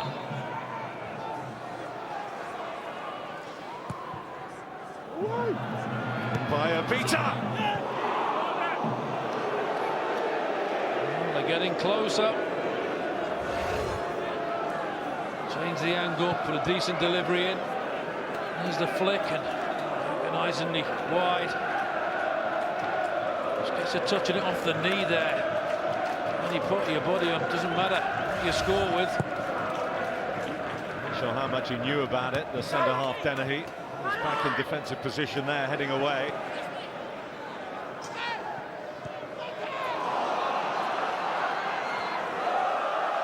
Just about enough on that for Brill to clear. Abita, McLeod.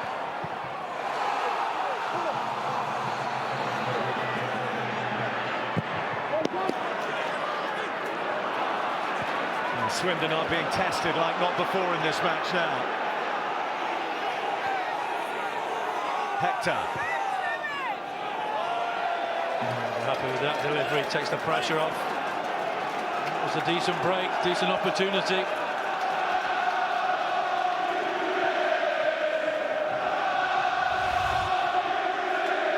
Here's that break, Abita tries to take it all on himself. Would have been better trying to put it across the box earlier.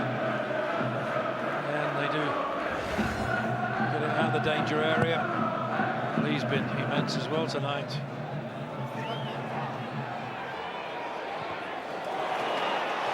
This would help steady the nerves. Cibocchi deflected just wide off Hector.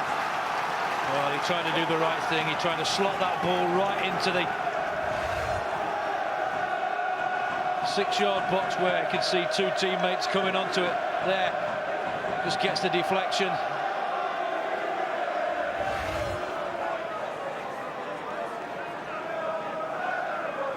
The Italian will take it.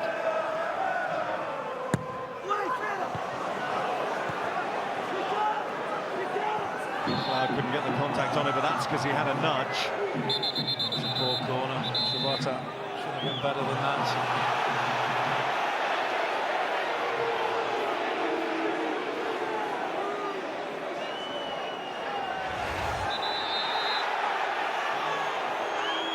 That's the reason he gets booked. Won't give the ball back. Signs of tensions all across the pitch and in the stands as well.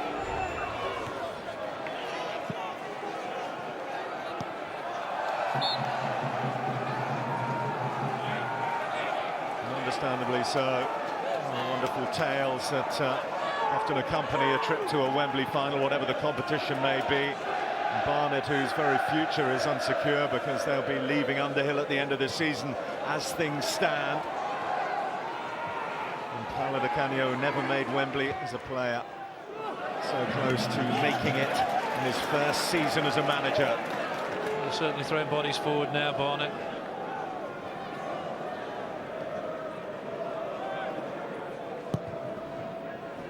Paolo Di Canio is telling people to calm down. You know that it's becoming heated.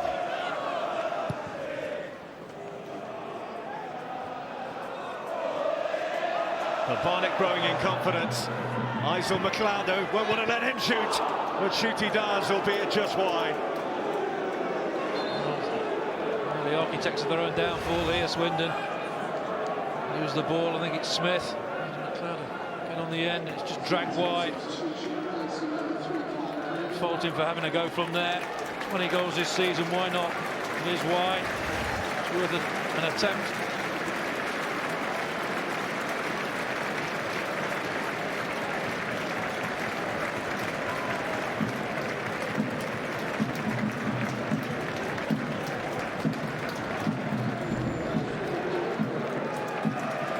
That's a positive change. Callum Kennedy, the fullback, going off, and Ronan Maria, much more attacking thinking player, a striker by trade, coming on. The best form of defence is attack, perhaps, sees Paolo Di Canio. We'll see how they're going to reorganise. One thing they don't want to be doing is getting pegged back. Oh, Shibachi's gone to left back now.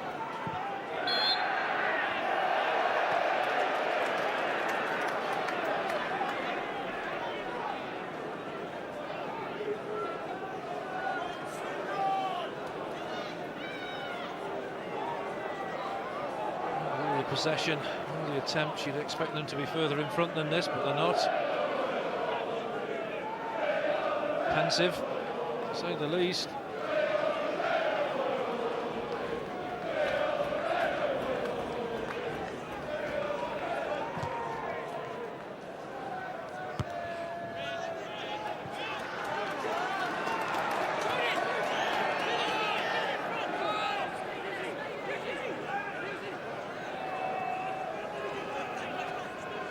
Canis.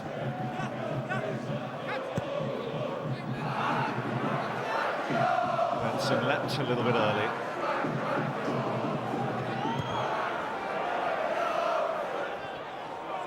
McLeod. Obita. Certainly has made things happen for Barnet down that left since coming on. Aysel McLeod. Is he fouled? No, says the referee's giving it the other way. That's a surprise. I think so as well. That's the ball played in. Catches his arm, but I think it was knocked onto it by a Swindon player there. Still arguing.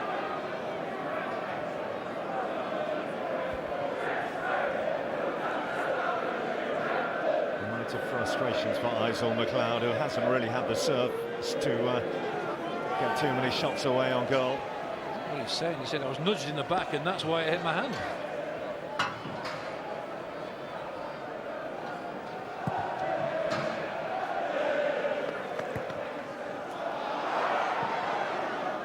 closing down.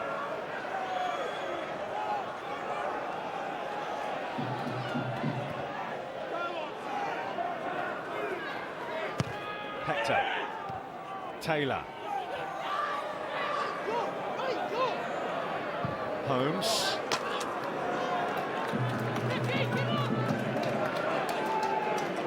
And Paul Caddis, the Swindon captain, who once played against Barcelona in the Champions League for Celtic in his former club.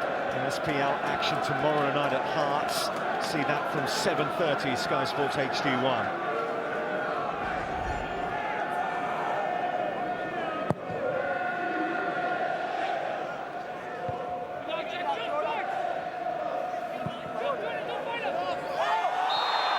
Massive minutes, and that was right under the nose of the referee.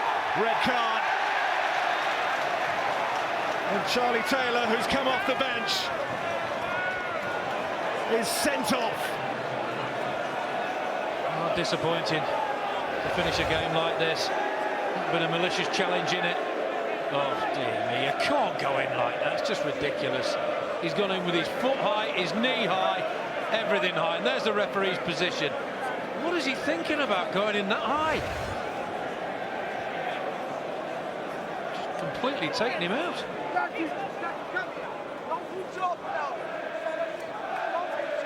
And Charlie Taylor on the pitch for just over 10 minutes. Brought on to score a goal and level the numbers that mattered. As it is, he's left his side right in the lurch. They've got to try and claw this one back with 10 men.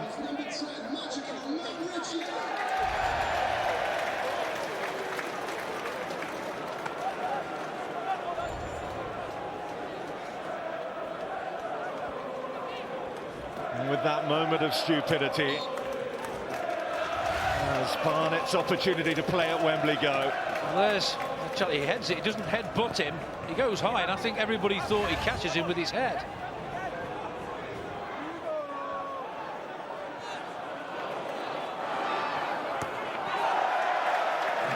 He knew exactly what he was doing there, Shiboki.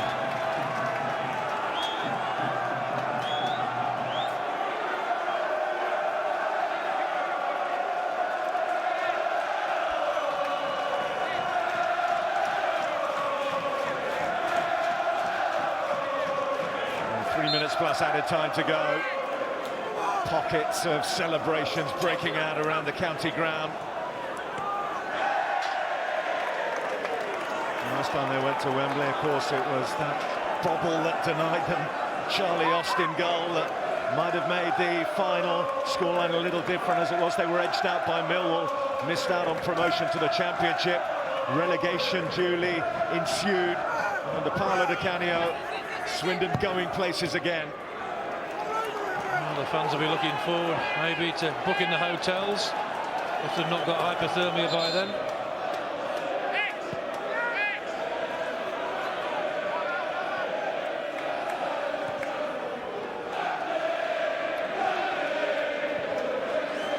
Well, 10 men Barnet have just over 2 minutes to find a goal from somewhere. When they had 11, it didn't really look like coming. Shiboki.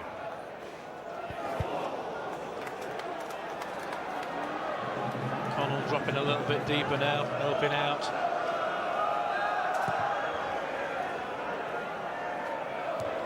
McCormack. He's had an enormous contribution at the back for Swindon Town tonight. There have been some standout performances, haven't there, Gary? They certainly have. McCormack at the back. Ritchie, for me, on the right-hand side has been absolutely terrific. De Vera you can pick out as well. Great reading of the game. And so many.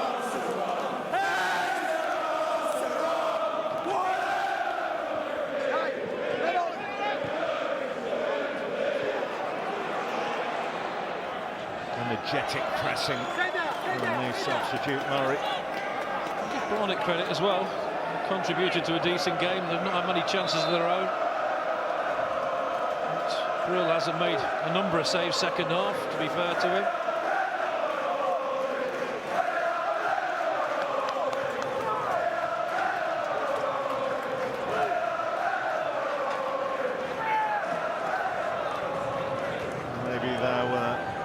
supporters who felt that, given the problems that the club are having in terms of finding a long-term home, that a trip to a Wembley final would be some sort of solace.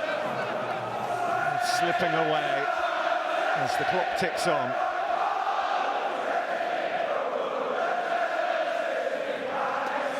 Jordan Mustoe on loan from Wigan.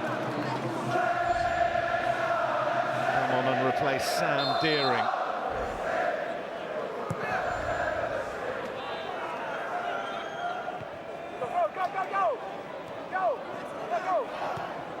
Trent, the reason for that change, we gather. I think he's possibly been one of their better players, Deering. Nobody was going to break this Swindon defence down. I thought he had a chance of doing it. Well, 5 minutes of added time. Still a time for a twist in this Johnston's Paint Trophy tale.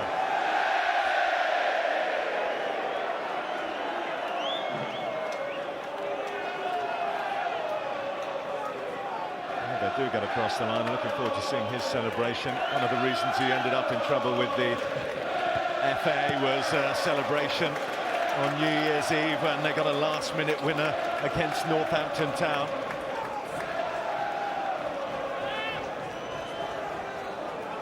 I expect us all to be robots.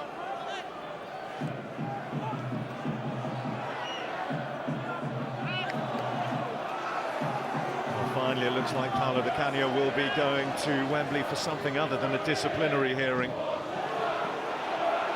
Can they get another goal to crown it, Swindon? Ritchie.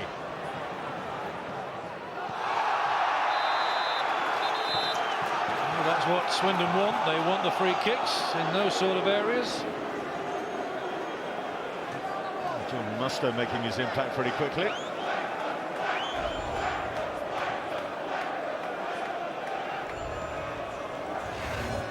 He's been the constant threat right in front of the assistant, straight through him.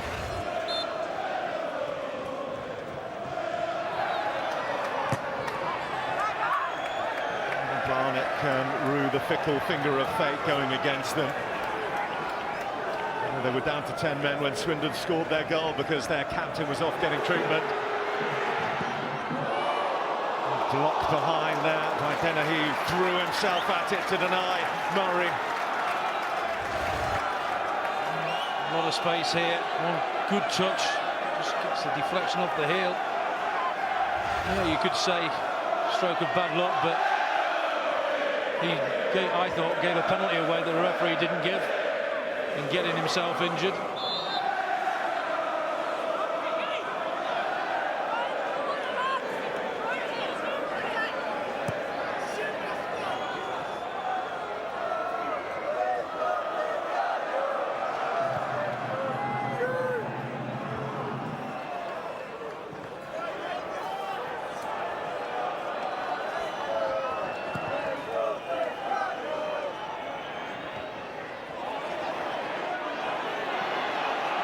Murray. Downing. Hughes with the challenge to break it up. If it's going to happen for Barnet, it's got to happen soon, really soon.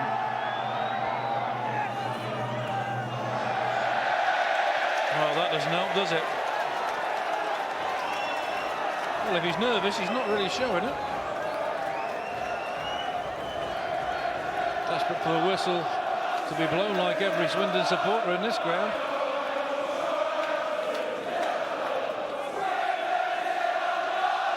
Well, league business is, of course, the priority for Swindon Town. Paolo Di Canio would tell you that very quickly. He wants automatic promotion. He wants to get to the top of the tree and continue the progress. But this is a wonderful distraction.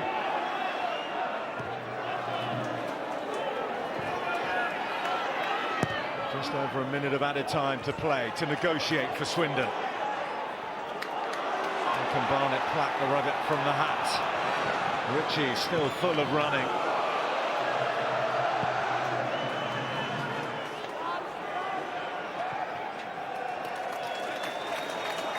I have to say that the improvement under Laurie Sanchez is quite evident as well for Barnet.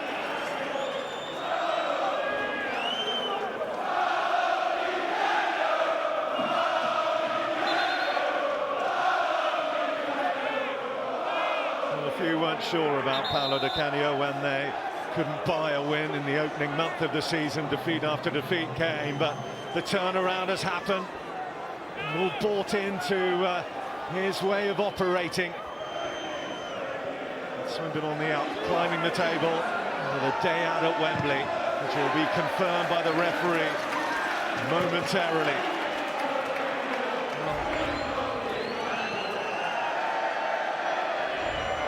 A memo for chairman and directors, give managers a chance.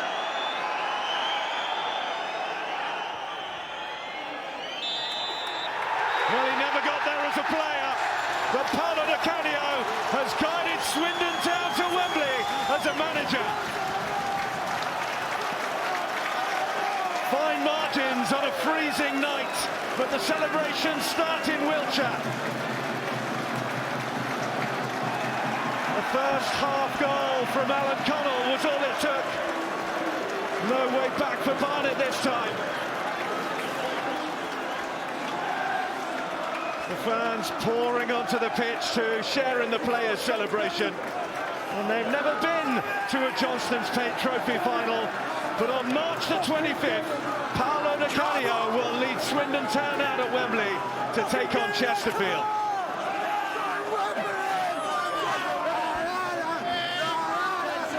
Well, these are wonderful scenes of joy as they pour onto the pitch here. We hope that there is nothing untoward going on down there, of course.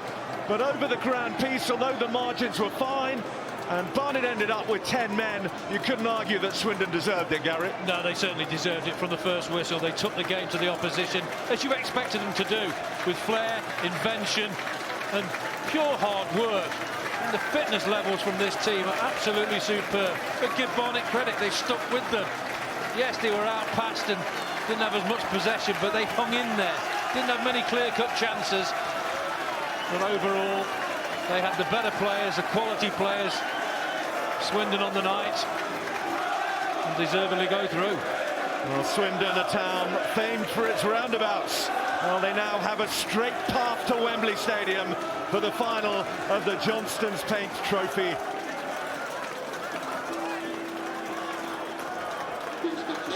It was neck and neck after the first leg in North London at Underhill. But Swindon able to prevail on the night here against ultimately 10-man Barnet. And Swindon go to Wembley after a 2-1 aggregate win. Yeah, it's the joy of Wembley, isn't it? The joy for the players who've never been there before. Paolo Di Canio, as a manager, has never been there before. It's the joy for the fans. They'll go to Wembley Stadium to see their team play in a cup final. And you can't beat that. It is live on March the 25th. The Johnston's Paint Trophy final. Chesterfield against Swindon from 1:30 on HD2. Right now it's the Copa del Rey from Spain. Athletic Bilbao against Mirandés. Athletic Bilbao have a 2-goal lead, 4-1 in aggregate, so they're well on the way to their cup final. HD2 right now. We'll get the views of Nicky Forster coming right up on Swindon Town's route to Wembley Stadium. They've got past Barnet. They're on their way. They'll meet Chesterfield there in the final. Paolo is at Wembley with his players.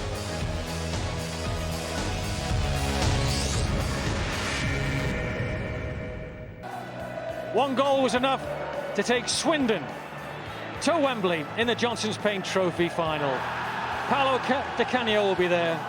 Alan Connell was the goal scorer. Matt Ritchie's the man of the match. They're both with Patrick Davis. Alan, Matt, many congratulations. How special a night is this to be a Swindon player? Yeah, it's a special night. Obviously, I think it's history in the Swindon Town now. So, yeah, it's great to be involved in it, and it's a great win and achievement for the club. Alan, tense at the end there. What was the feeling when the full-time whistle went? Just relief, really. We dug in and showed our spirit and resolve, and I thought we played some good football first half. Second half was more about our character, and I thought we've got it in abundance, and just so pleased. And you only scored big goals, don't you? I think the last one was in the FA Cup against a Premier League side. Yeah, that's I suppose a nice little stat to have. Just delighted for everyone, connected with the club. It's a massive achievement for us. We're going well in the league as well, and we've got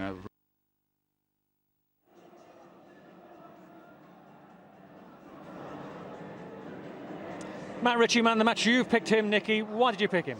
I thought he was pivotal in everything they did tonight. I thought he was fantastic. Don't get me wrong, I thought there were some good performances out there for Swindon. I thought the two centre-backs kept McLeod and Holmes very, very quiet up front. And I thought that Benson up front held everything up, but I thought that Ritchie was the pick of the bunch. Were you a bit disappointed with Barnet? They seemed a level below Swindon. Would that be fair? Yeah, I think that's probably fair on the night. Yeah, I thought there was greater tempo, greater urgency, and ultimately greater quality from Swindon on the night. I just felt there was a little bit of an acceptance at times of Barnet when they were losing. I wanted to see a little bit more, a little bit more bite about them. We're 1-0 down here. We need some urgency, but it just didn't come. OK, Paolo Di Canio is the manager taking Swindon to Wembley. He's with Patrick now. Paolo, congratulations, you're on your way to Wembley. What are your emotions right now? There is a mix of emotion because obviously when you do something good in your job, you're happy for many reasons. At the moment, obviously, I told my players that I'm very happy for them because they made, lots of sacrifice. I know that was tough for them to change, maybe completely mentality, habits. Wasn't even if the way they behave in the last few months are absolutely. As a professional, I know that anyway it's difficult to change, to don't have maybe day off, Sunday off, Wednesday off, and but they gave me the disponibility to change, and they did fantastic because they have talent, they are very genuine people. So I'm happy for them. Obviously, personally, I'm very happy because I want to make proud my dad and also my mom. And because we live for it, we live for our satisfaction, but also to give the other people satisfaction, which is your family. So I'm very happy in this moment for my club, for the fans, because there was a lot of enthusiasm today at the end of the game also. So it's something special. At the moment, obviously now we have to keep going because our main target is the league, but at the moment we reach a very important moment, which is to go Wembley in March. Because you never played there, will it mean a lot to you to manage a team at Wembley? Yeah, obviously, I never had a chance. Once I moved as a footballer many years ago, my dream was to play in English football, but also one day maybe to go Wembley and play for a FA Cup, a final, maybe, other cups, and play at Wembley. It didn't happen in 8 years. But now, the first year as a manager, it's happened. That is the magic of the magician of life. I was thinking, spend 8 years thinking every time. I hope I can go at the end of season, may play for a cup in the final. Wembley never happened, and then this year that obviously there was an expectation. I hope at the beginning that we should reach the final at Wembley. But never easy, and then I attempted the first time, so that is something special. That is life. What's been the key to success so far at Swindon in getting to Wembley? Is it all down to hard work? Yeah, obviously the secret. There is no secret. There is only the sacrifice. Even if I don't like this word, because what we do, we have a big privilege as a manager, as a footballer. But usually to spend this word when you work hard, when you reduce at the minimum your free time, out from the training ground. But I don't like to use sacrifice, this word. Obviously they change completely their mentality since last year. It's not easy, even if that brings the benefit on them. So it was tough for them. The work, the disponibility from the lads, the desire to push over their possibility. That is the secret, even if it's not a secret, because if in any job, if you give your best, for sure you're going to get a result. When you have a talent like I got in my squad, the disponibility, the energy, the athleticism, so there is no secret. There is only the fact that we deserve to go Wembley because we play in this competition much better than the other side. Okay, thanks, Paolo. Well done. Thank you. Thank you. And he should be happy, shouldn't he? He should be smiling, Nicky Forster. He's a whisker away from being top of the table with his team in the league, and he's got them to Wembley in the Johnstone's Paint Trophy. Not bad. No, very, very good, but he's got them working tremendously hard for him over the course of that 90 minutes when they gave the ball away, which wasn't often, to be fair to them, but they worked hard, so hard to get their ball back, to win that ball back and then take the game forward again. It was more in the end of a 1-0 grind, wasn't it, to get to Wembley rather than a spectacular game. But the goal itself, what did you make of that, with one of the Barnet players off the field? Yeah, I think Barnet will be aggrieved that one of their centre-backs was off the pitch at the time. He was waiting to come on for some time, I believe, and that was what will really disappoint them, is that they didn't give him a chance to get on sooner, especially when the ball came in the box like that, and it was almost unmarked, wasn't it, at the far post. But I still think they had to defend the ball. The ball comes in the box. The right back, as I say, he should have come in, dealt with the actual delivery in the box, but he didn't. I still think there's some blame's got to lay on in the path of the keeper as well. He's got to come out and deal with that. Well, it wasn't Barnet's night tonight, that's for sure, but Laurie Sanchez has done a great job there on far less resources, you would have to think, at Underhill than Swindon and Paolo Di Canio. Laurie is with Patrick now. Laurie, commiserations. Why do you think that's just got away from you tonight? Well, we're playing the best team in the league. As I said, I mean, this is a team that whoever finishes above them will win the title. I don't think any team will do. They showed they've got quality. You know, they've got a massive squad, massive wage bill in comparison to us. And you can see 10,000 fans in the stadium. That's why they are a big club in this division. I thought we did, you know, last time we came we got beaten 4-0. Over the course of 2 games, there's been 1 goal in it. And that goal scored when we were down to 10 men. Took an awful long time to get our Mark Hughes back on the field. If he'd been back on the field, would it have been different? Who knows? But I was, you know, pleased for my boys. I thought we could have passed the ball a bit better. I thought we showed plenty, and in the second half, I thought at times we had them. You know, they were the ones running scared. Unfortunately, once it went down to 10 men, it was pretty much all over. I